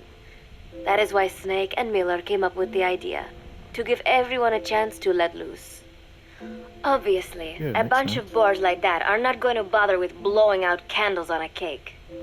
Rather, they sit there in a cloud of cigarette smoke, drink beer, eat meat, tell tasteless jokes, and swap crude insults about one another's hometowns. But it hardly ever breaks out into something serious.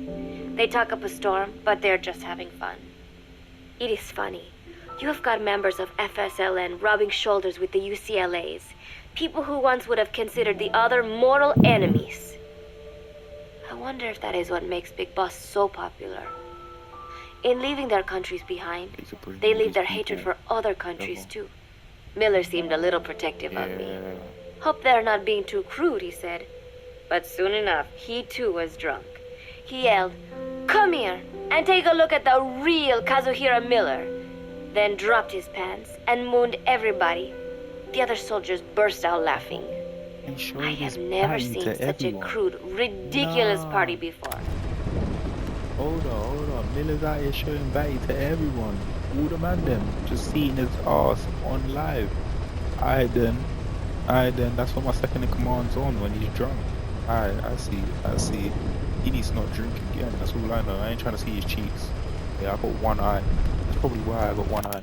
And yet, Blinded. all these people, laughing and acting the fool. Is this what they call peace? For some reason, I began to think about all that has happened since I came here. Fishing with Chico, cooking with Amanda and Cecile, playing soccer, having visitors when I caught a cold. When I stop and think about it, my time here has been the most peaceful of my life. But that is about to end. I cannot imagine he will be willing to negotiate. It seems I am to fight the legendary Big Boss. I do not know if I'll be able to beat him. But if I have to choose between death and defying Cypher, I will gladly choose death. The thought of dying does not scare me. But if I disobey my orders, the fear and despair awaiting me will be far worse than anything I can imagine. It was Cypher who took me in as an orphan, gave me food and a place to live. His orders may have been unreasonable, but I will never repay my debt entirely. It seems I have no choice. I must fight this man. I must fight Snake. Good luck. Do you know Miller? This is the point of the game. Snake's right-hand man. Apparently has got at least one serious weakness. He is an insatiable womanizer. He does not bother me, most likely because he considers teenagers off-limits. But he has hit on every single one of the few female soldiers here at Mother Base. They ought to be telling him where to stick it, but end up falling for it so easily. I think some of it stems from the fact that he is actually not that bad looking. Anyway, today, that nasty habit got him in trouble.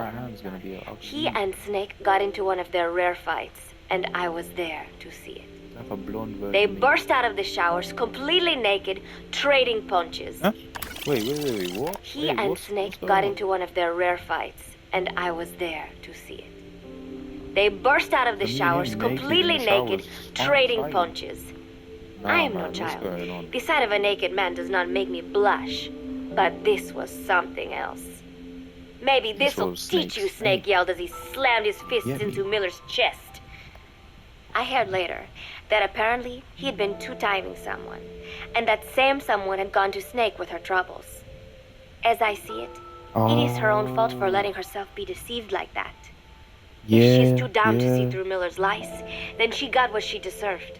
But this was not the first time it had happened, or the second, and Snake read Miller the riot act. Miller argued back, and what began as a shouting match turned into a fist fight. "You son of a bitch," Miller yelled as he swung. "Not bad," said Snake, smiling, "but not good enough." And then he was back on the offensive. They had already been at it pretty hard in the showers, and their bodies were covered with bruises. Hey. They're pretty hard in the showers. What's me and Miller doing in the showers, man? Like, what? Been at it hard in the showers. Nah, but I get it, yeah, because obviously I gotta keep the crew's morale up. And I can't have Miller out here just sexing out all the women, and then he's breaking hearts, and then they got a vendetta and a grudge against him, and then they got one against me as well because I didn't do anything as a leader. So obviously, yeah, give him one bang to the chest, and then you get me going about his day. But clearly, you get me, we're too simple. Man swung for me, calling me a son of a bitch. So you know what? It's all good. See what happens. Back on the offensive. They had already been at it pretty hard in the showers, and their bodies were covered with bruises. Both of these men had been trained for war, their bodies deadly weapons. They were each bleeding from a dozen places. All this from a fist fight. Even so, it was far less gruesome than if they had given it their all. It was obvious that one of them would be dead were they fighting for real. Miller took another swing, yelling, "Try this then!" Snake parried, then responded in kind. But I could tell he was not aiming for anything vital. "You are one tough bastard, boss," Miller muttered. A smile crept across his face as he caught his breath. And then they went right on fighting. Blood and sweat flew off their glistening bodies. It was combat without hatred or hostile intent. I had never seen violence like this before. Just expecting and yet, bang. It was more than just a friendly tussle. They were utilizing every technique they knew. It was not a sporting match. They were not playing by the rules. How could they keep this up? At last, the two men tired themselves out, and the bizarre scene came to an end. They looked at each other's battered bodies, and then burst out laughing, embracing and congratulating each other on a good fight. Embrace? Hold up. No, nigga, what? Embracing? You man are naked. What are you hugging for? You man just got a meat-on-meat action right now. Like, fighting was one thing. Yeah, cool. Whatever. Yeah. But now you man are hugging, embracing each other. You man got meat-on-meat action. You man are tip-to-tip. Nut to nut. Shaft to shaft. You man are hugging. Ah, man, what's going on? What's these military men? It all seemed so idiotic. I still cannot figure on a good fight. It all seemed so idiotic. I still cannot fathom such behavior. But somehow, I got the sense that for all his womanizing, Miller really only trusted one person, and that was Snake. There was no way I could ever come between the two of them. And at that thought, I began to feel as if I had lost. Yeah, of course. All of Mother Base is preparing for a festival. Since Snake and his soldiers spend so much time fighting, they are setting aside one day a year for peace and relaxation. I do not know all the details, but apparently that is what Snake and Miller decided. These soldiers love the idea, of course. There is so little fun to be had here that everybody looks forward to events like these. That is all well and good, but somehow I got roped into getting on stage. "Come on, we even both have peace in our name," said Miller. "And Zdarnov, that old Ruski's name, has something to do with peace too, right? Hey, as long as we're having a day of peace, we ought to get an act together. The Three-Piece Band." I thought he was joking. He then proceeded to share his idea without bothering to check with me. And now, I am slated to sing. Apparently, he had heard me on the deck one day, and since then he's wanted to form a band. Everybody's looking forward to it, so there is no way for me to back out now. I have never done anything like this. But she knows but she it can't does feel kind of nice to know that people are looking forward to it. I don't even know how to treat I mean, her. Like, it cannot be any worse than Miller's singing. She actually. But modifications to Zeke are already finalized, and I must complete my mission. I'm like, yo. Betray Cypher now, and I will face a fate far worse than death. Still, there's no need to put things in motion just yet. What difference would it make to just wait a little while longer? A whole day of peace. The mission can wait until after that. Can it not? I know I am only delaying the inevitable. When the day comes, one of us will have to die. Snake or me. But still, it's gonna be you. If I could just come up with some way to stall Cypher, at least until our day of peace. When did I start having thoughts like this?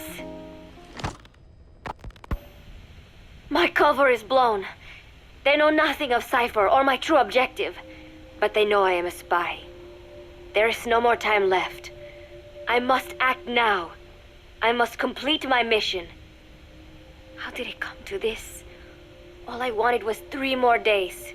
Just 3. Miller's already finished writing the song. It is called Love Deterrent. It is about a girl who cannot express her true feelings. I have been practicing. I am no pro, but I was pretty sure I would do a decent job. And now this. Cypher found out that Zeke was complete. He must have someone inside Mother Base besides me, spinning his tightly wound web of control, leaving no room for individual will. Typical. When they found out Zeke was complete, I was ordered to execute the operation immediately. If I was going to enjoy just one day of peace, I had to ensure the plan could not move forward. I tried to sabotage Zeke. I thought by damaging the drive system, they would have no choice but to delay their plans.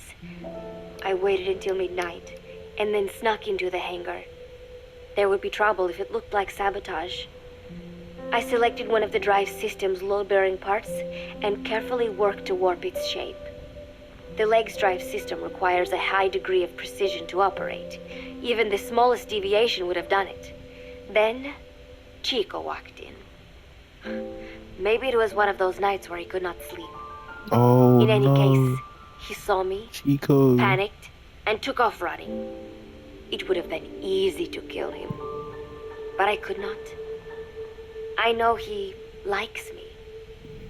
It is not as if I would ever have an interest in a child like him, but I could not pull the trigger. Oh, damn. Not at him, not in the back. Will he tell them? Or is there a chance he will keep it a secret? Protect me? No. He might protect you. He knows now. Knows I am not who he thought I was. He ran without even questioning what I was doing. There is no chance he does not know.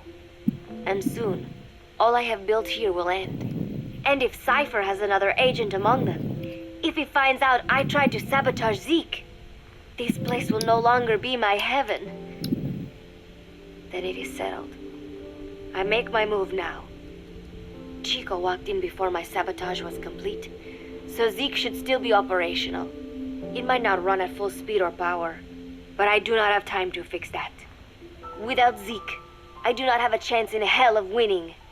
I must act fast before Chico sounds the alarm. I knew it would come to this. I just did not think it would be so soon. It is time, Zeke. Metal Gear Zeke. Activate.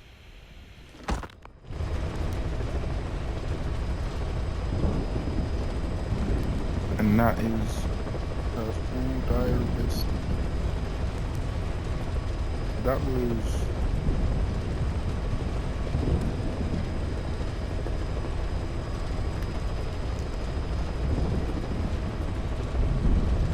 whatever that was.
Fraser not say it was one mission? 1, 2, 3, 4, 5, 6, 7 missions.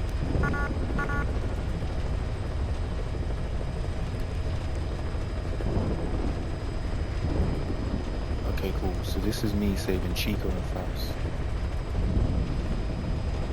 So this is after... Okay, cool. Let me go to the backstory real quick, just so I can read.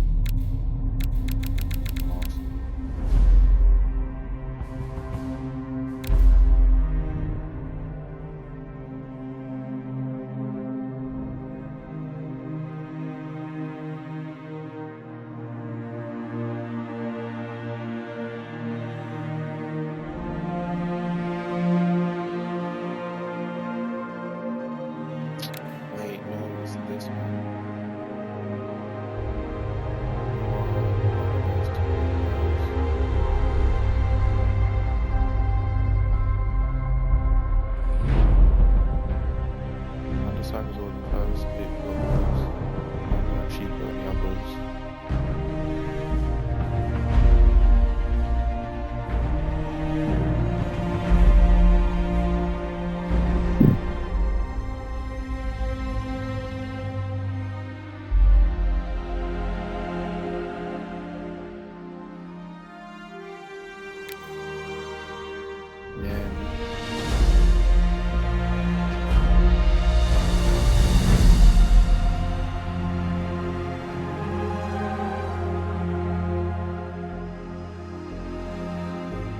Faz was sent underwater after she tried to, after the 10th diary entry. I threw her underwater. Well, not threw her, I'm not saying like that. But she ended up underwater by the end of me and her fight. Yeah, we'll say that. Thought to be dead. Yeah. And then Amanda found out she was still alive. Chico, being in love, went to go save her. Or just got himself captured, pretty much. Long story short, he got captured. And they end up being in the same base. Makes it easier for me.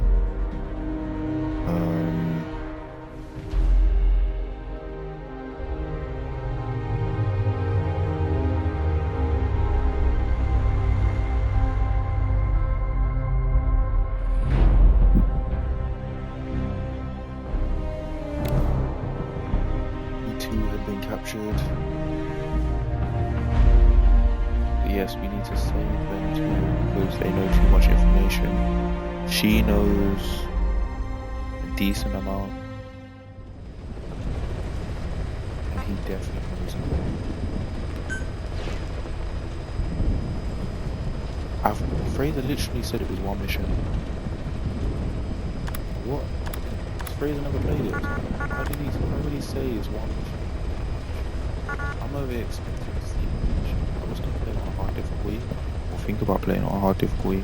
The hard difficulty is unavailable, so we're not going to do that. I'm going to assume by the end of this game, I kill Faz or something. That's what I think is going to happen. Either I'm going to kill her, or she's going to join us. I don't know if she's even in the next game. I feel like I remember her name being spoken in the next game.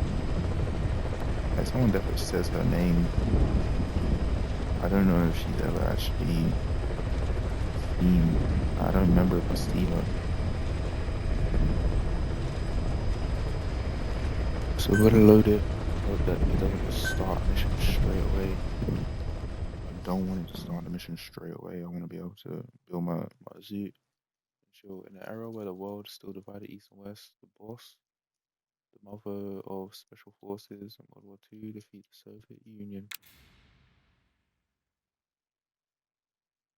Under orders of the US government, her final apprentice, Naked Snake, took her life. But for the boss, her defection was no more than a cover. I want to read all this. She was made to sacrifice herself to prevent nuclear war. That was her final mission.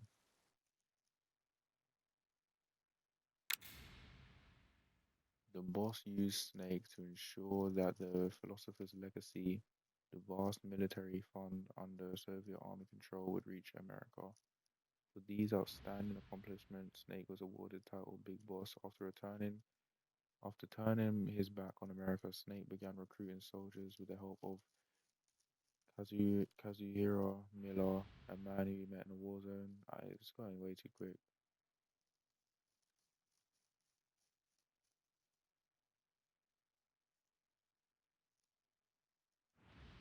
Meanwhile, Major Zero, the man who once worked.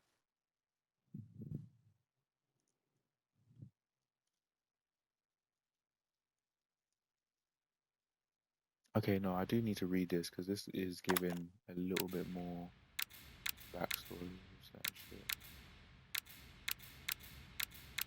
You serious? No way you're just gonna give me this shit now.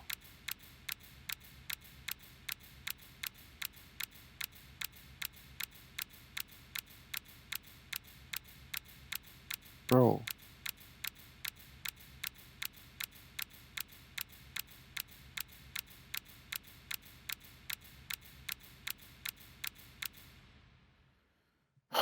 Whatever then.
Get ready for war.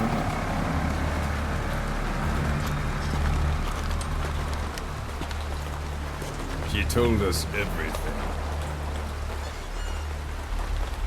Don't worry, I kept my word. She didn't suffer long. Wait. Oh, they killed Faz. Here. You earned it. That is him. That's the exact guy.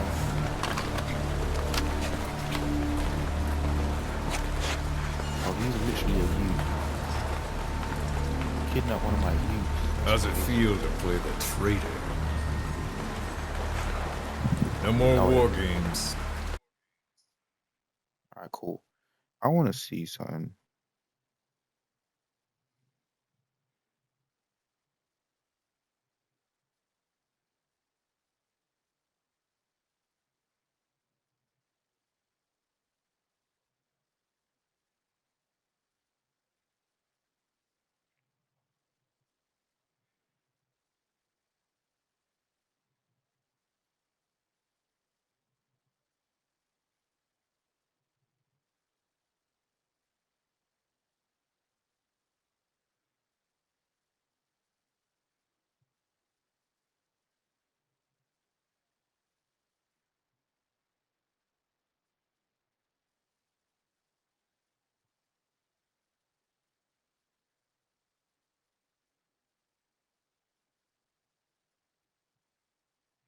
Wait, what?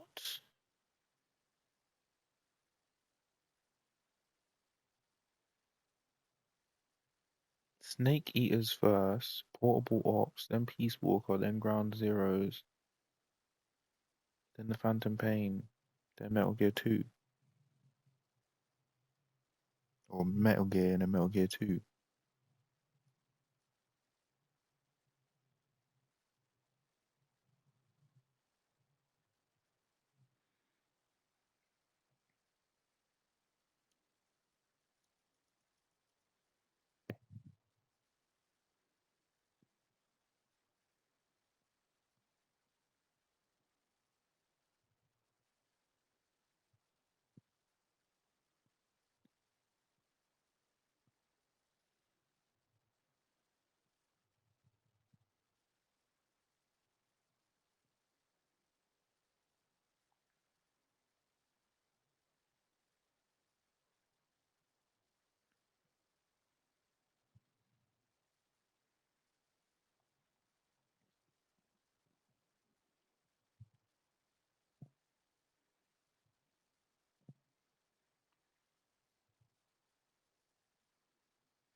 This doesn't make sense. How does he go from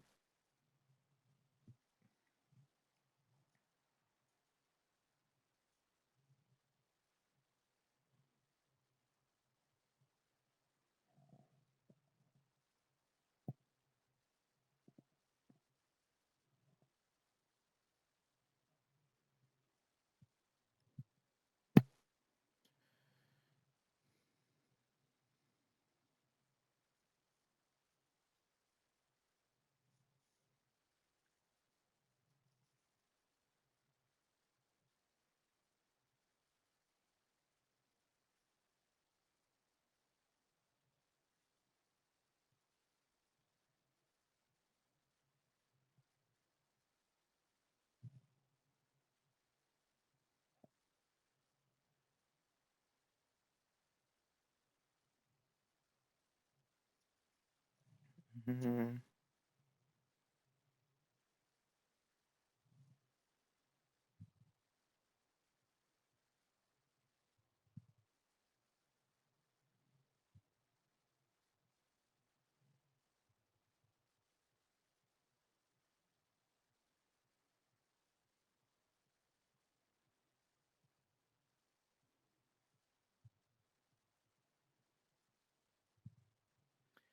So the gameplay is being redone, the story's being redone, and the graphics. The new Metal Gear. That's not what I was trying to look at though. I don't know his name. That's my only issue.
Okay, I know who it is.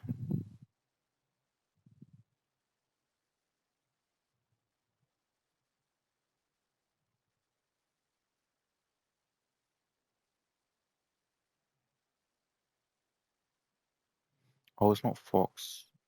That is the big bad.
Cool.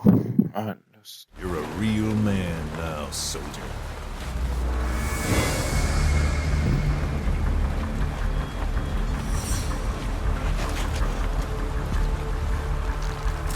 Yo, is he gonna flip Chico?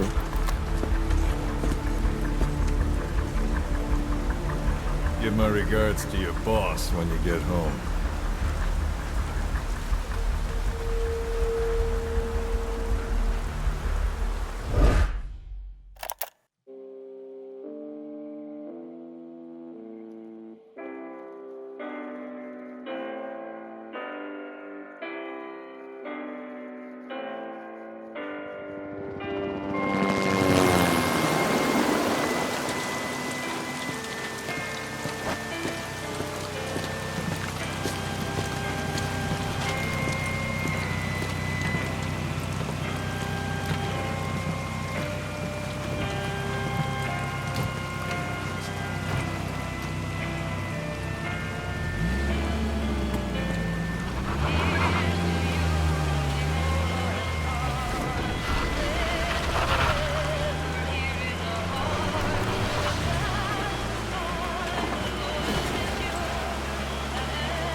10 days ago, we got reports that Paz was still alive.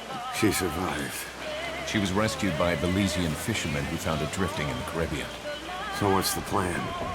Silence her before we're compromised? No. I've got something else in mind. Our friends at Cypher suspect Paz could be a double agent. She's being held for interrogation at a camp on the southern tip of Cuba. Black site. Nice. A slice of American pie on communist soil, and out of U.S. legal jurisdiction. The upcoming inspection of Mother Base has to be connected somehow. The timing's too perfect. The UN's nuclear inspection. My guess is they're trying to corroborate Paz's leak. We're an army without a nation. Word of our capabilities gets out, and we'll have the whole world out to shut us down. Having an American private intelligence agency involved's bad news. Cypher's the ones who sent Paz to us in the first place. She knows their true nature. Right. Paz is our only link to Cypher. If she's still alive, we need her on our side.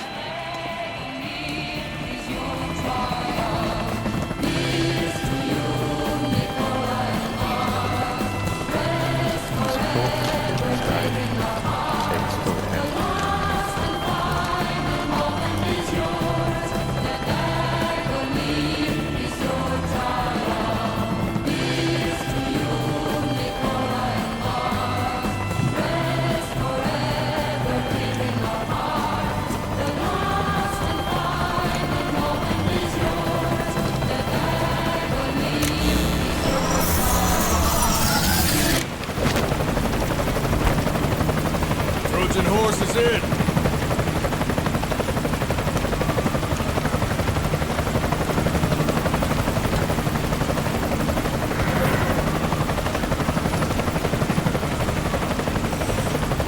This pirate crackdown's a go! Move! The one thing I never saw was up until the hill.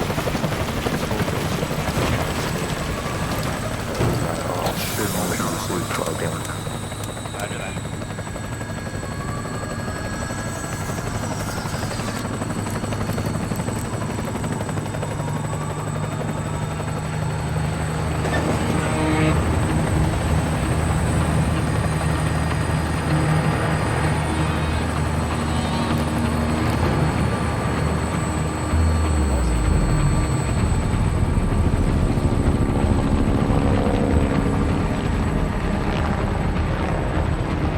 So who's the other target? That would be Chico. He's being held in the same area as Paz. Last radio contact was 40 hours ago. Find them both. Bring them back alive. Enter the compound from the south cliff. Secure Chico and Paz, then report back from the rendezvous point. I already know that they killed Paz.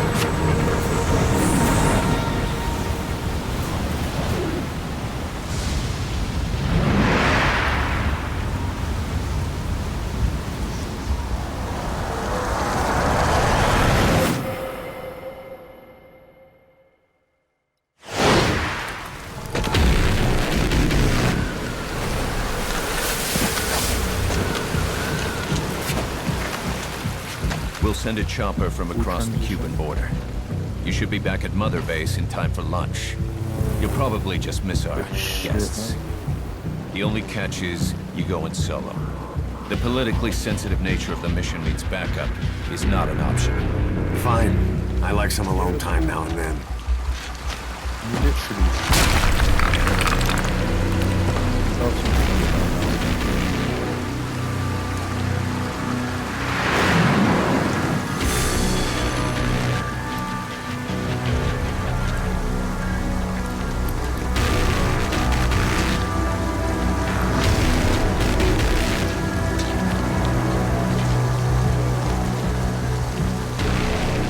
I'm in front of the prison camp. Brother said there was one mission. He's like, why is this game 20 times?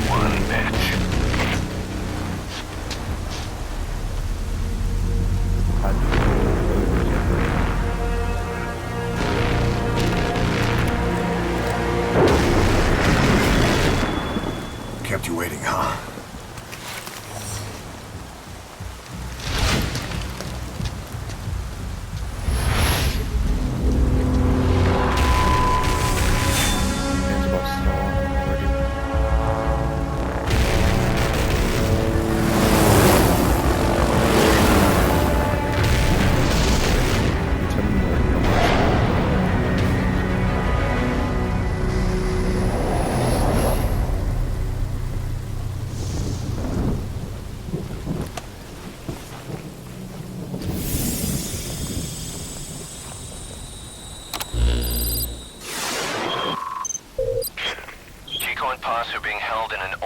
HQ's part of the compound. Get inside and head northeast.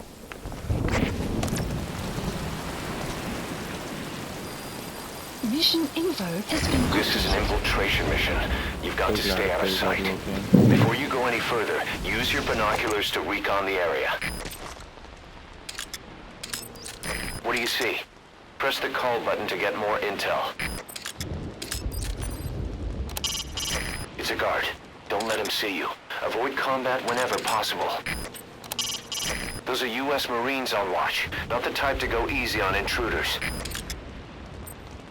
U.S. Marines.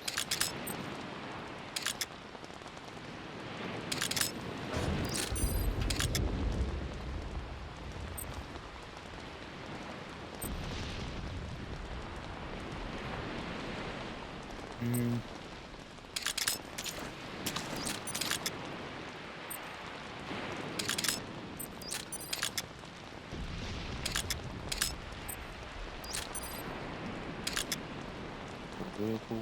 You see that chopper?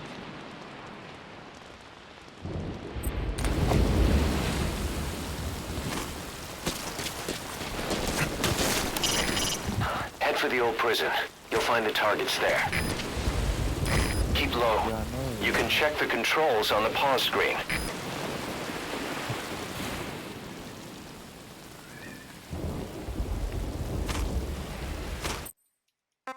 Yeah, I need to check my controls. I don't know what I'm pressing. Play record.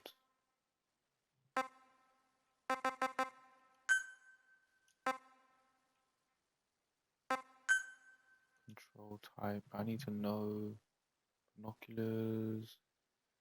A equip item. Equip support weapon. Second. Okay, cool. It's D-pad. That's all I was looking for.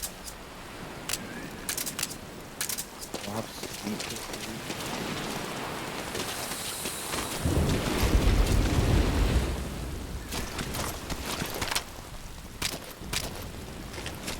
I don't go first person.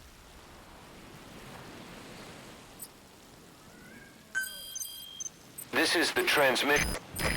Classic Tier 2. You're at the precinct area on the coast. There's some cages to the east of a big building. East an old grassy facility. That's where we are. Help me, Snake.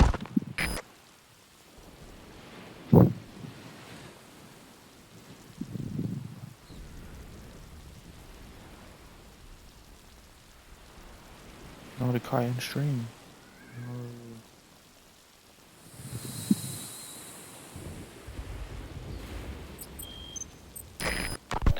Snake, it's Chico. I need your help. Cypher's holding me on a U.S. military base in Cuba. Their lives are in your hands. Get Chico and Paz out of there. Nice, boy, but I'm trying to figure out how to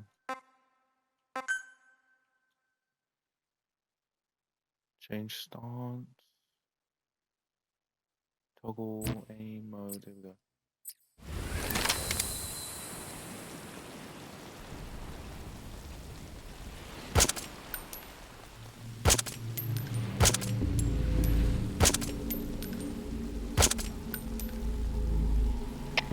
CP, this is Zulu 2. Just got shot out of nowhere. No gunfire heard. We have a suppressor. Over. This is CP. Understood. All units on alert.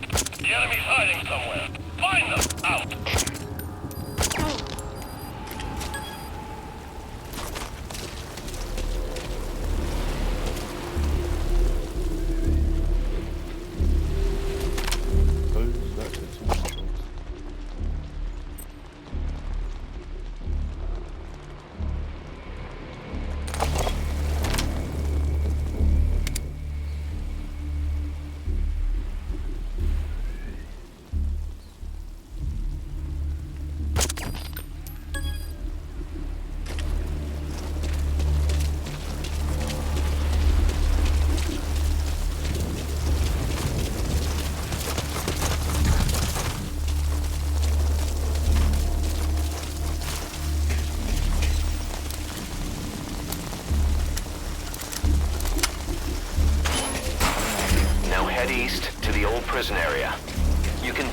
target's location on your iDroid.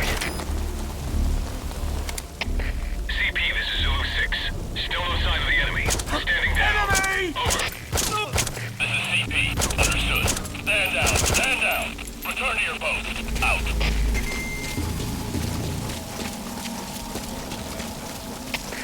CP, this is Contact me if you need advice. Just got attacked out of nowhere. No sign of the enemy. Over. This is CP. Understood. Stay alert and smoke out the enemy. Out.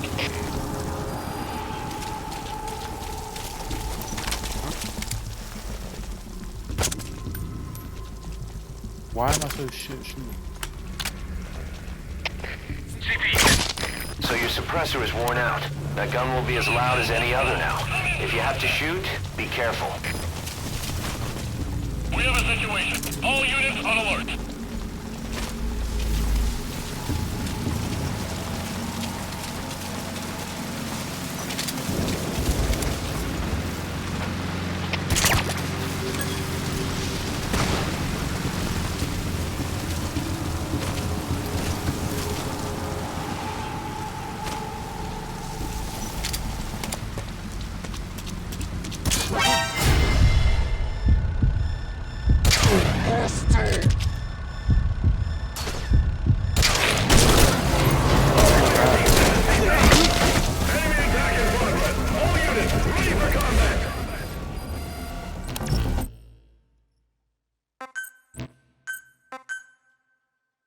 I'm so bad.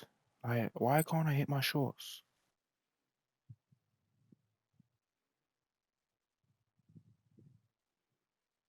I wasn't hitting a single shot.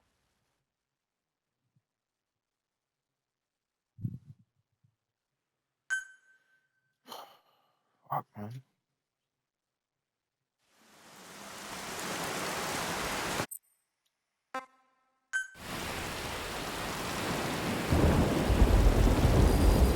Mission info has been updated. This is an infiltration mission. You've got to stay out of sight. Before you go any further, use your binoculars to recon the area. What do you see? Press the call button to get more intel.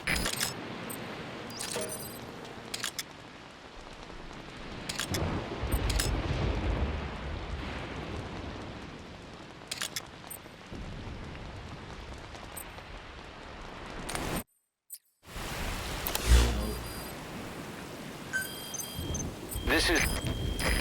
Classic Tier 2. You're at the precinct area on the coast. There's some cages to the east of a big building. It's an old, grassy facility. That's where we are. Help me sleep.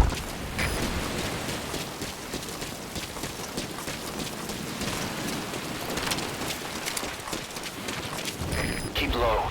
You can check the controls on the pause screen. You all right? Ow.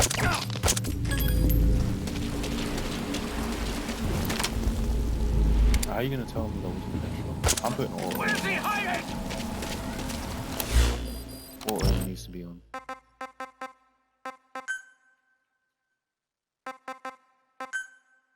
Game settings. Reflex mode on. Control type. I just know I need auto. I need auto aim.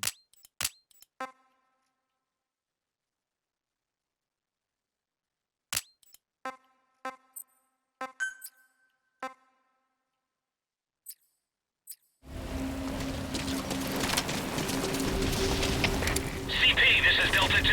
We're getting shot at, but there's no noise. Son of a bitch is using a suppressor. Over.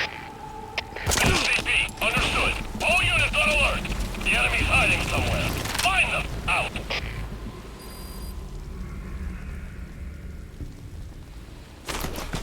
If you ready your weapon while crawling, you can move horizontally left or right. If you do that holding the dash button, you'll move faster.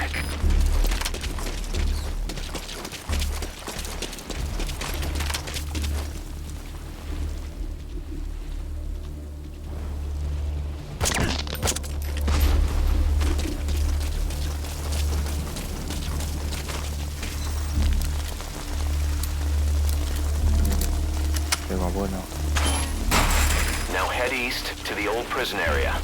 You can bring up the target's location on your iDroid.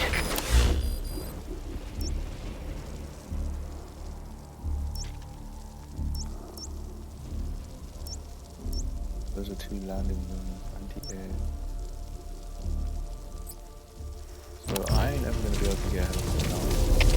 CP, this is Delta 9. All quiet here. No sign of the enemy. Standing down. Over. This is CP. Understood. All fire teams, return to your posts. Out.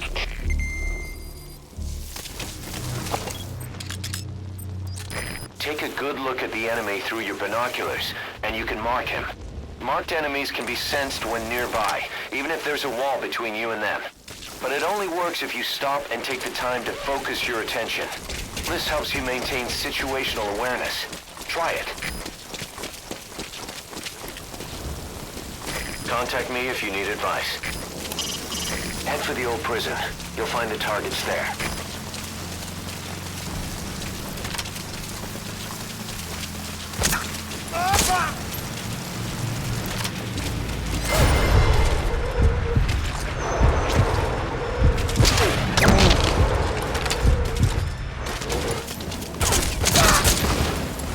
You should move the bodies of enemies somewhere out of sight.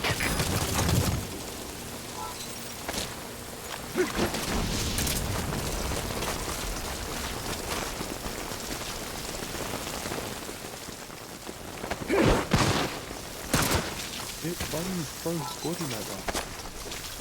Holy shit. Oh, whatever, man.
Still.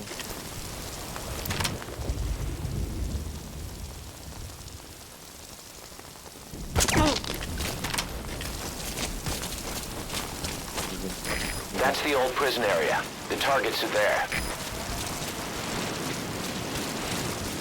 Wow.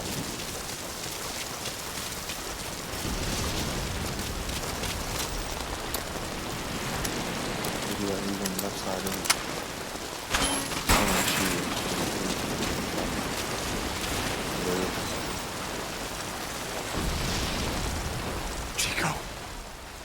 Chico.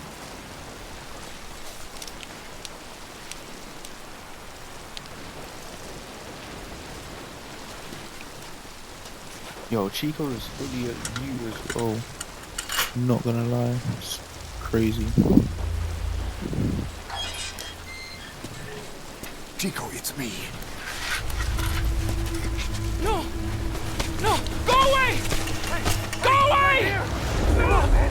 Move me out of here, please! Get off me! Get off! Chico, keep it down. Go away! Only take a second! Right over here! Hey, you gotta let me out! You let me out, no! Stay here! Get off me! Get off! No, I'm not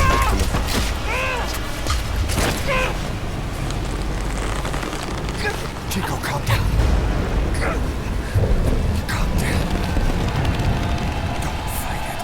start with Chico, man.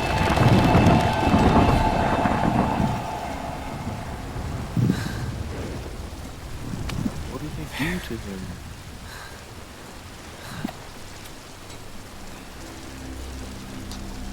Or does he just blame me for the person that he likes?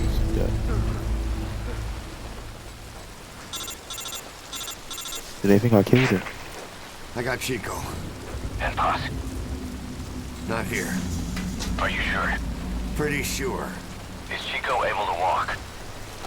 Hold on. Not by himself. Yo, what is that on his chest?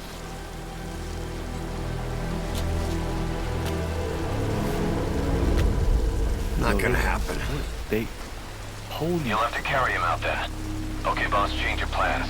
Haul Chico over to the rendezvous point. We'll get Paz's whereabouts out of him once he's calmed down.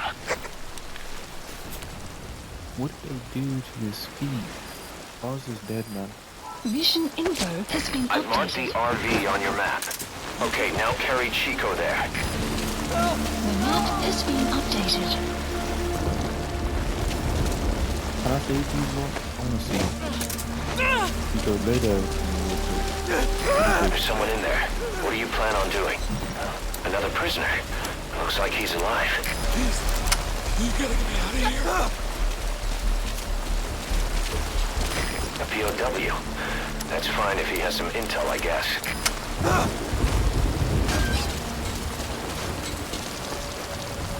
Help! Help! Please, you gotta get me out of here.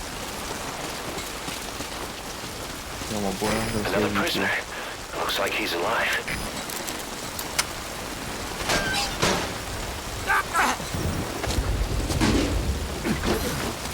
You can pull him out too if you want, but just don't forget the targets.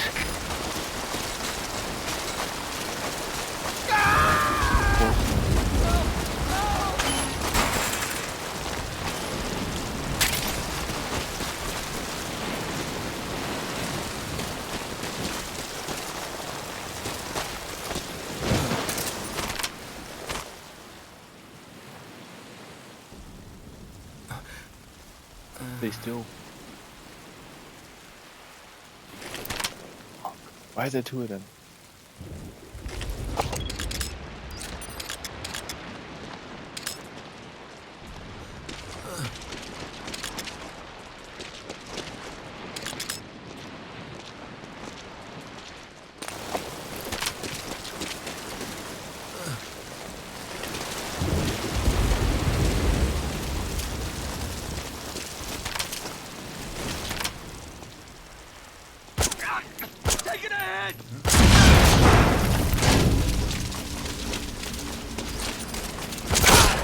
So your suppressor is worn out. That gun won't be as loud as any other now. If you have to shoot, be careful. This is CP. Understood. All units, be out. CQC is effective for dealing with nearby enemies.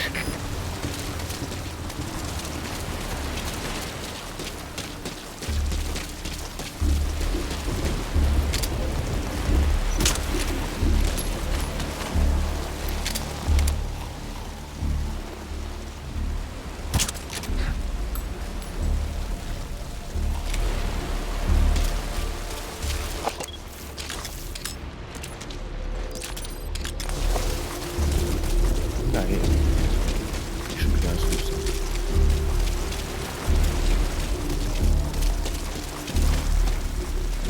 I didn't hit him before.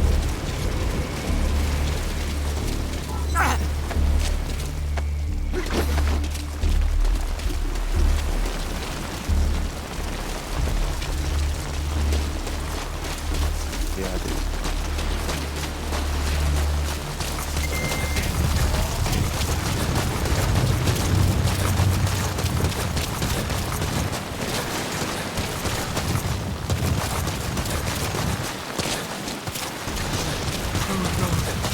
Get all these prisoners out. Every give me these prisoners.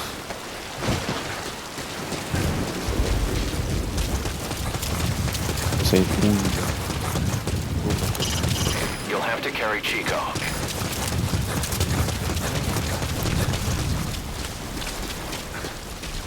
Once you don't end up head first in the ocean,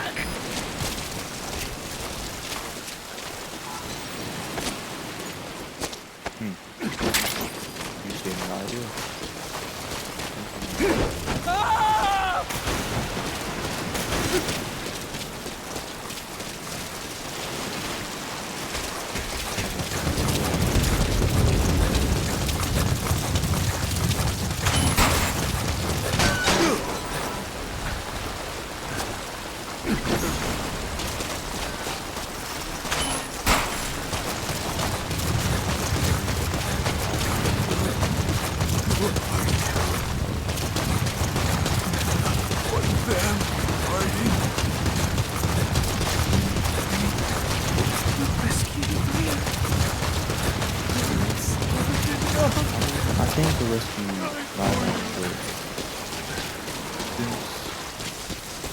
since Paz is dead,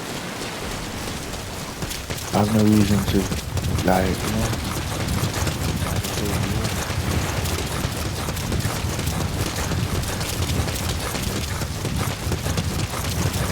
I was thinking my way out.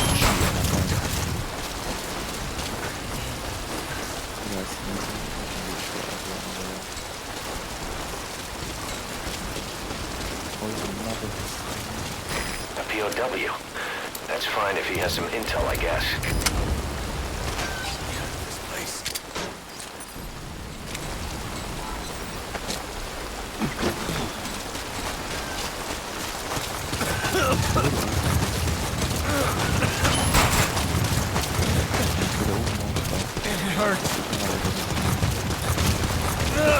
It hurts all over. Oh, bro.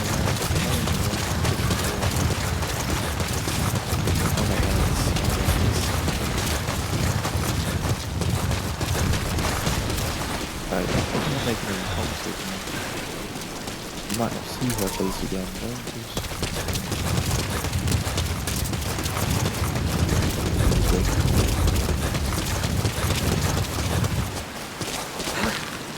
Watch yourself.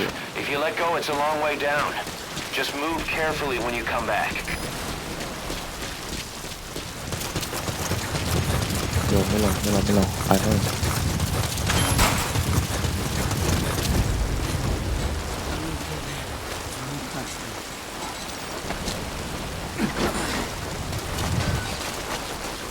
Let me double check. So,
Just a little further. Great. You reached the RV. Chico, where is Paz?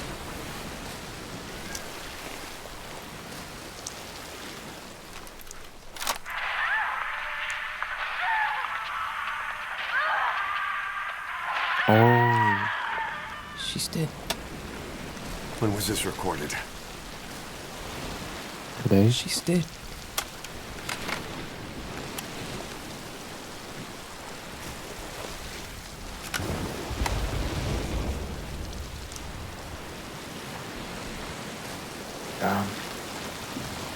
I'm not gonna say she didn't deserve it. Okay, now use your iDroid to call the chopper for pickup.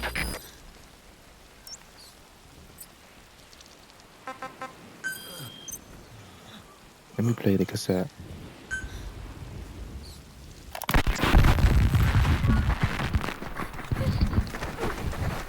Bus!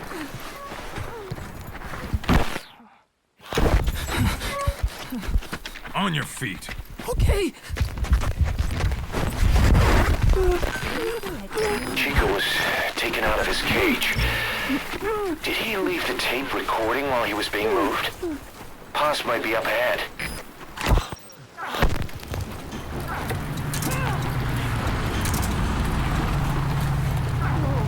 I hear vehicles.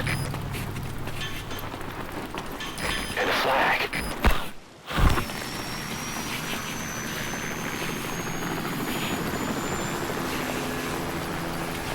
Must be near the heliport.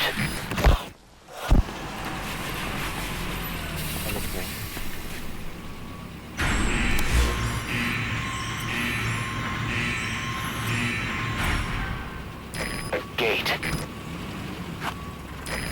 Arriving shortly at LZ. I'm going back to the base and I'm gonna find her body. We need to at least find her body first. This is Morpho, on station at LZ.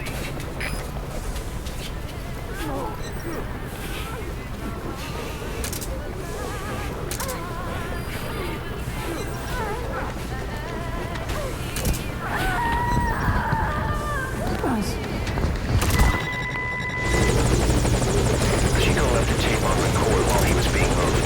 Try using what you hear to find Paz. If you're still not sure, listen to the tape again.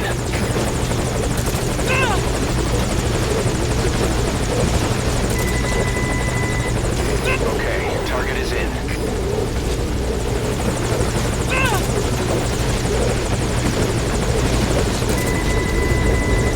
Target's inside.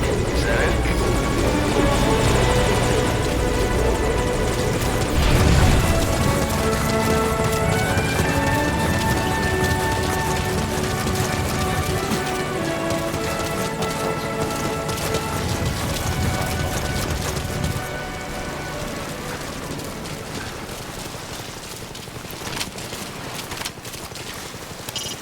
Put the target on the chopper. Boss, that prisoner we rescued provided some intel. He says he knows the location of a unit patch.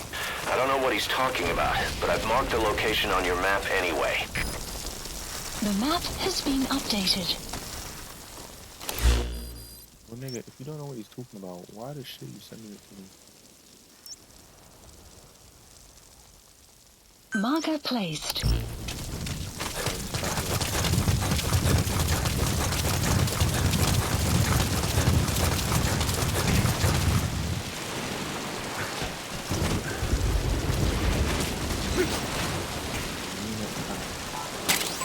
XOF.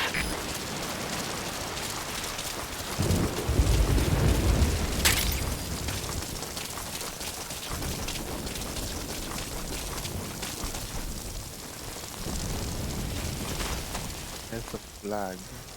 Eyes open, boss.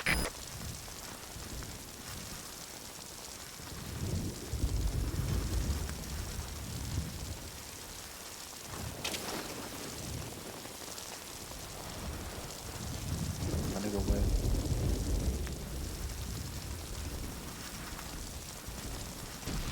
I feel like she's round there.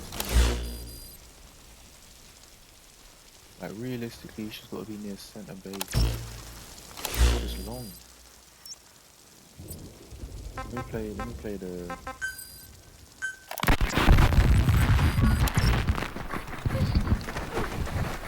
Bus!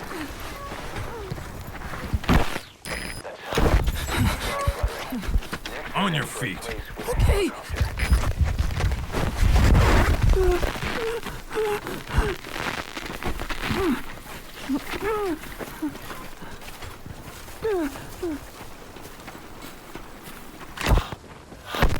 Game.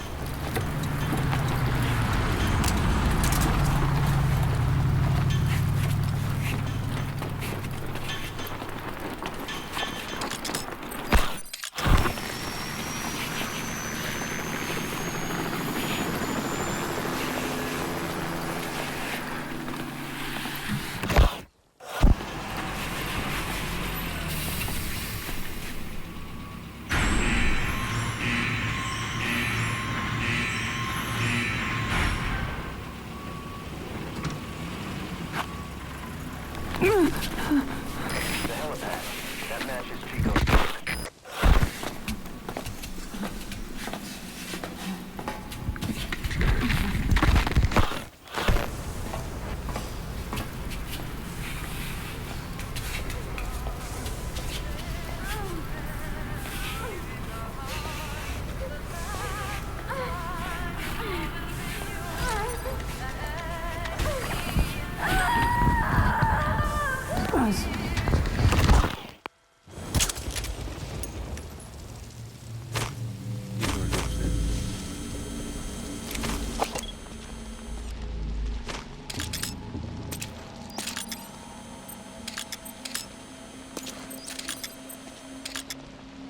gate.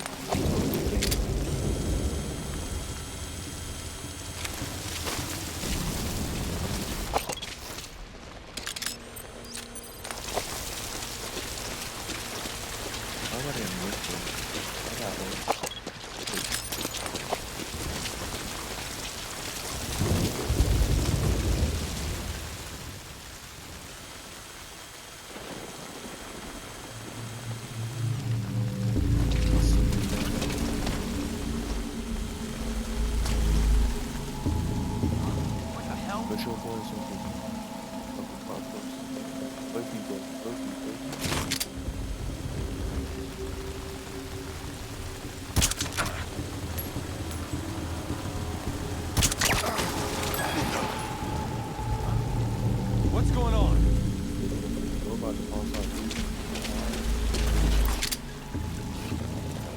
Hey, wake up!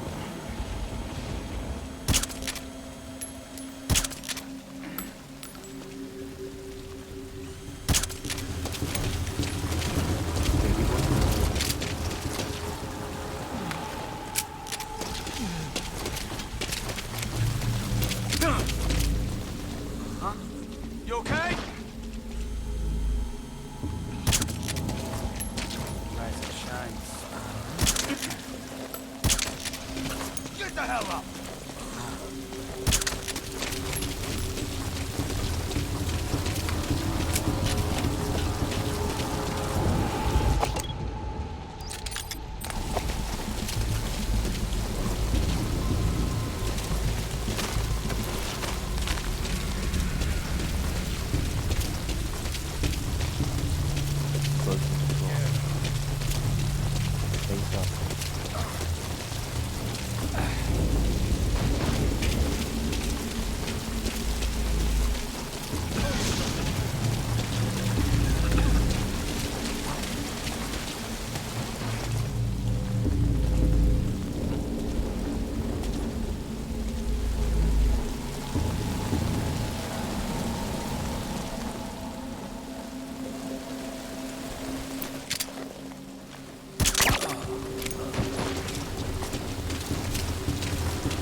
That's the admin building.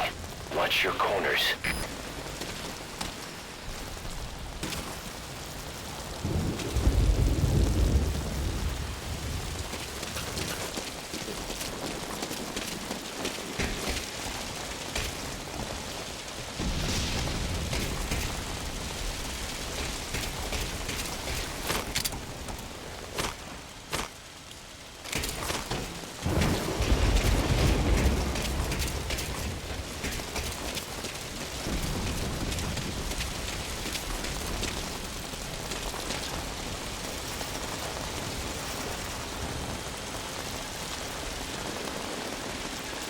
Where the hell is Pot?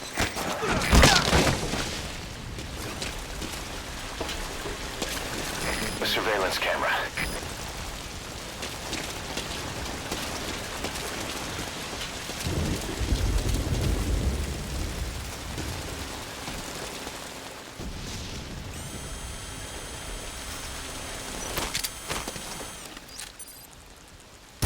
Those tranquilizer rounds are only good for putting your target to sleep.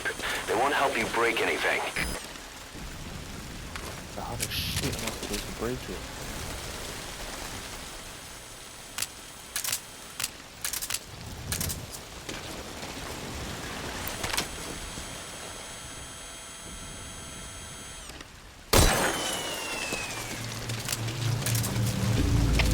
CP, this is Delta 3. We've got unidentified gunfire. Location unknown. Over. We lost the security camp. There's no reason for it to be down. Whoever's closest, go check it out.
As long as they leave, I could leave here.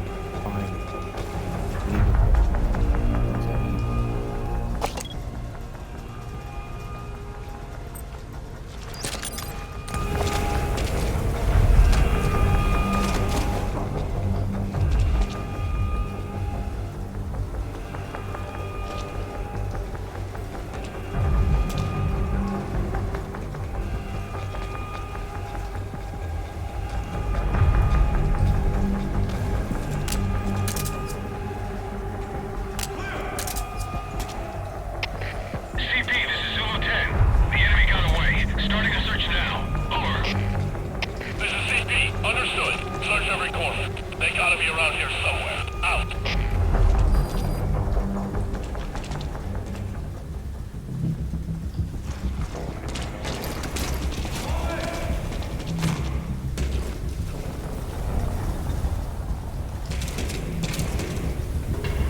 Let them search, let them do their thing, and we leave with Faz after.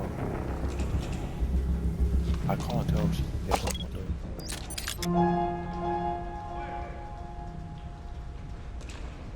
She is just swinging, but I don't know if she's dead. But if she's dead, she would not been swinging. I'm not gonna lie, I can't take one of them out without needing to take them all out. Unless I line them up. Even then, my shots ain't been accurate enough. For me to be like, let me get that neutral. Put them to sleep instantly. It's not gonna work like that. CP, this is Delta 1. We finished our search of the area. Couldn't find anyone. Over. This is CP. Understood. Stay on the alert. Out. CP, this is Zulu 10. Zulu 10, what's wrong? Come in, Zulu 10.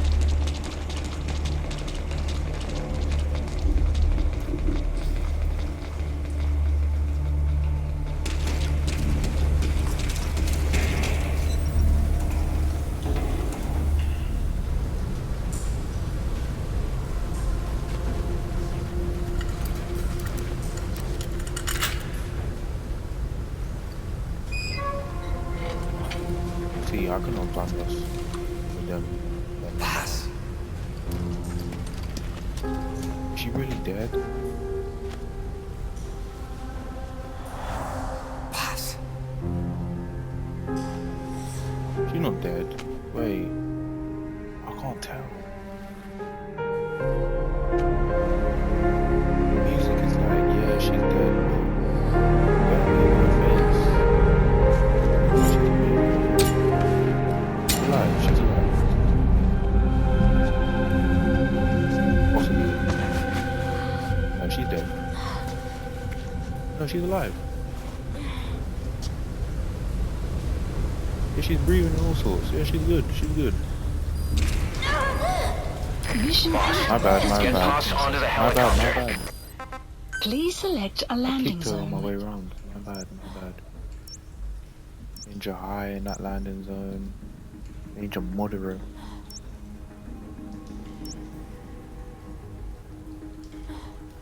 Landing zone confirmed. But Roger that chopper request. It's headed your way now.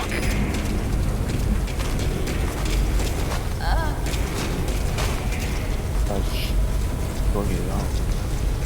Bring attention. Don't bring unnecessary attention.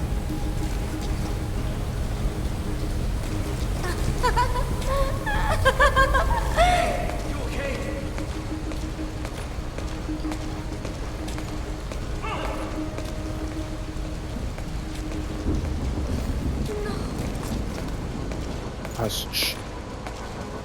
We're right behind some guy. Please.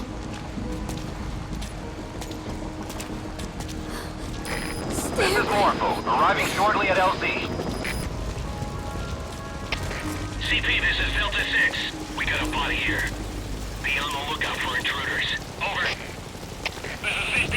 Understood. All fire teams check your surroundings. Flush out the intruder. Out.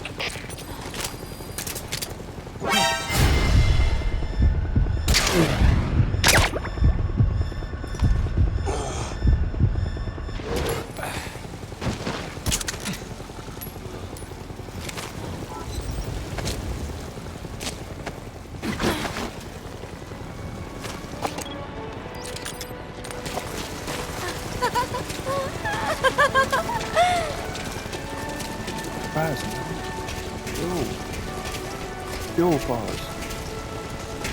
We're trying to get out of here alive. And we're just over there giggling and shit. Hit me all you want. No one's hitting me. Get you out.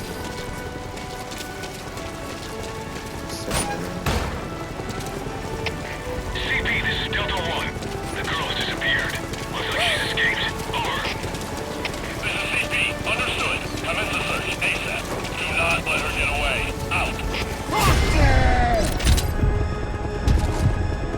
Holy shit. No way. This is Morpho. In hot. Stay out of the kill zone.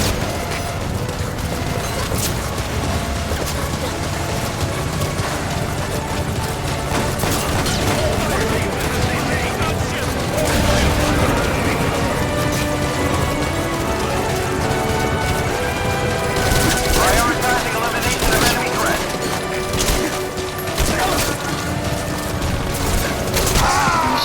You are about to leave the mission area.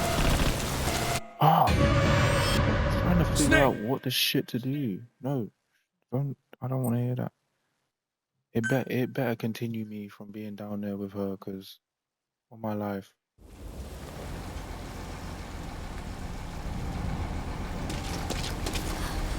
Stay away. I did not know there's a man in that. He's a lady.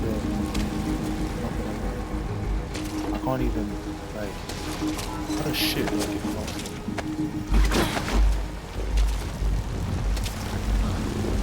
Stop it.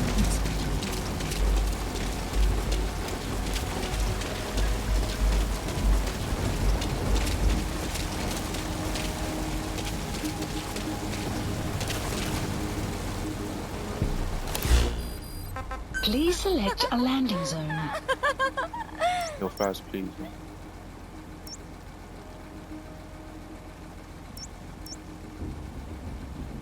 I need the landing zone straight ahead. This other landing zone is too hot. It's too far away, I mean. Far away. I can't get past that. Landing zone confirmed. Roger that chopper request. It's headed your way now.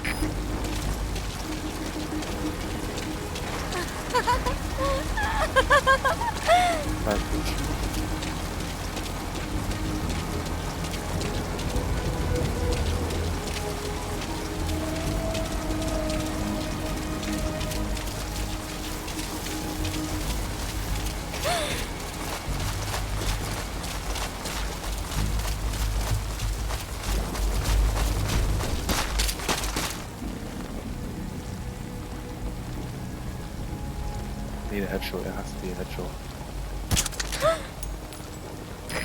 This is Morpho, arriving shortly at LZ. Oh, I said a headshot. It needs to be a sneak or what? All fire teams to the CP! Focus all your fire on that enemy chopper!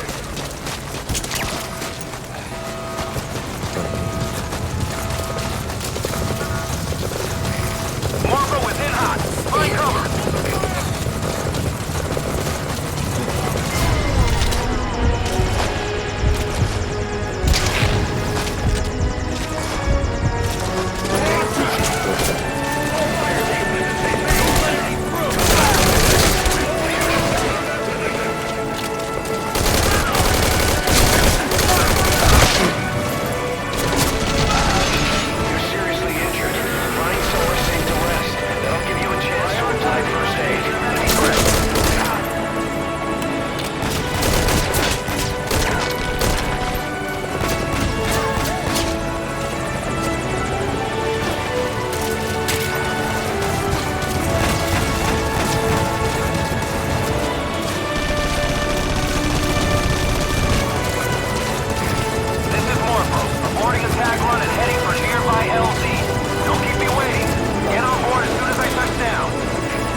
everyone out of there. We got all the civilians out of there, and we got Fuzz, Family Goes rank A, yeah.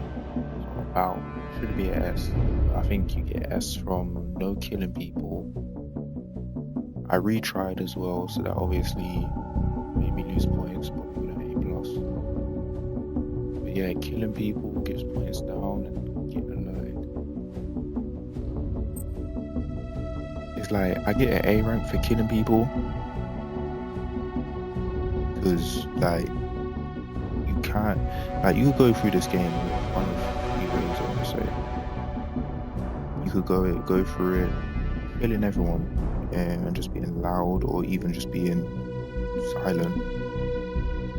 But you could be loud, which is not ideal, yeah. But we'll just say kill everyone silently, suppressors on order, yeah. Or you knock everyone out, sleep darts, close quarter combat, all of that. Or you just try sneak past it. Anyways, cutscene time.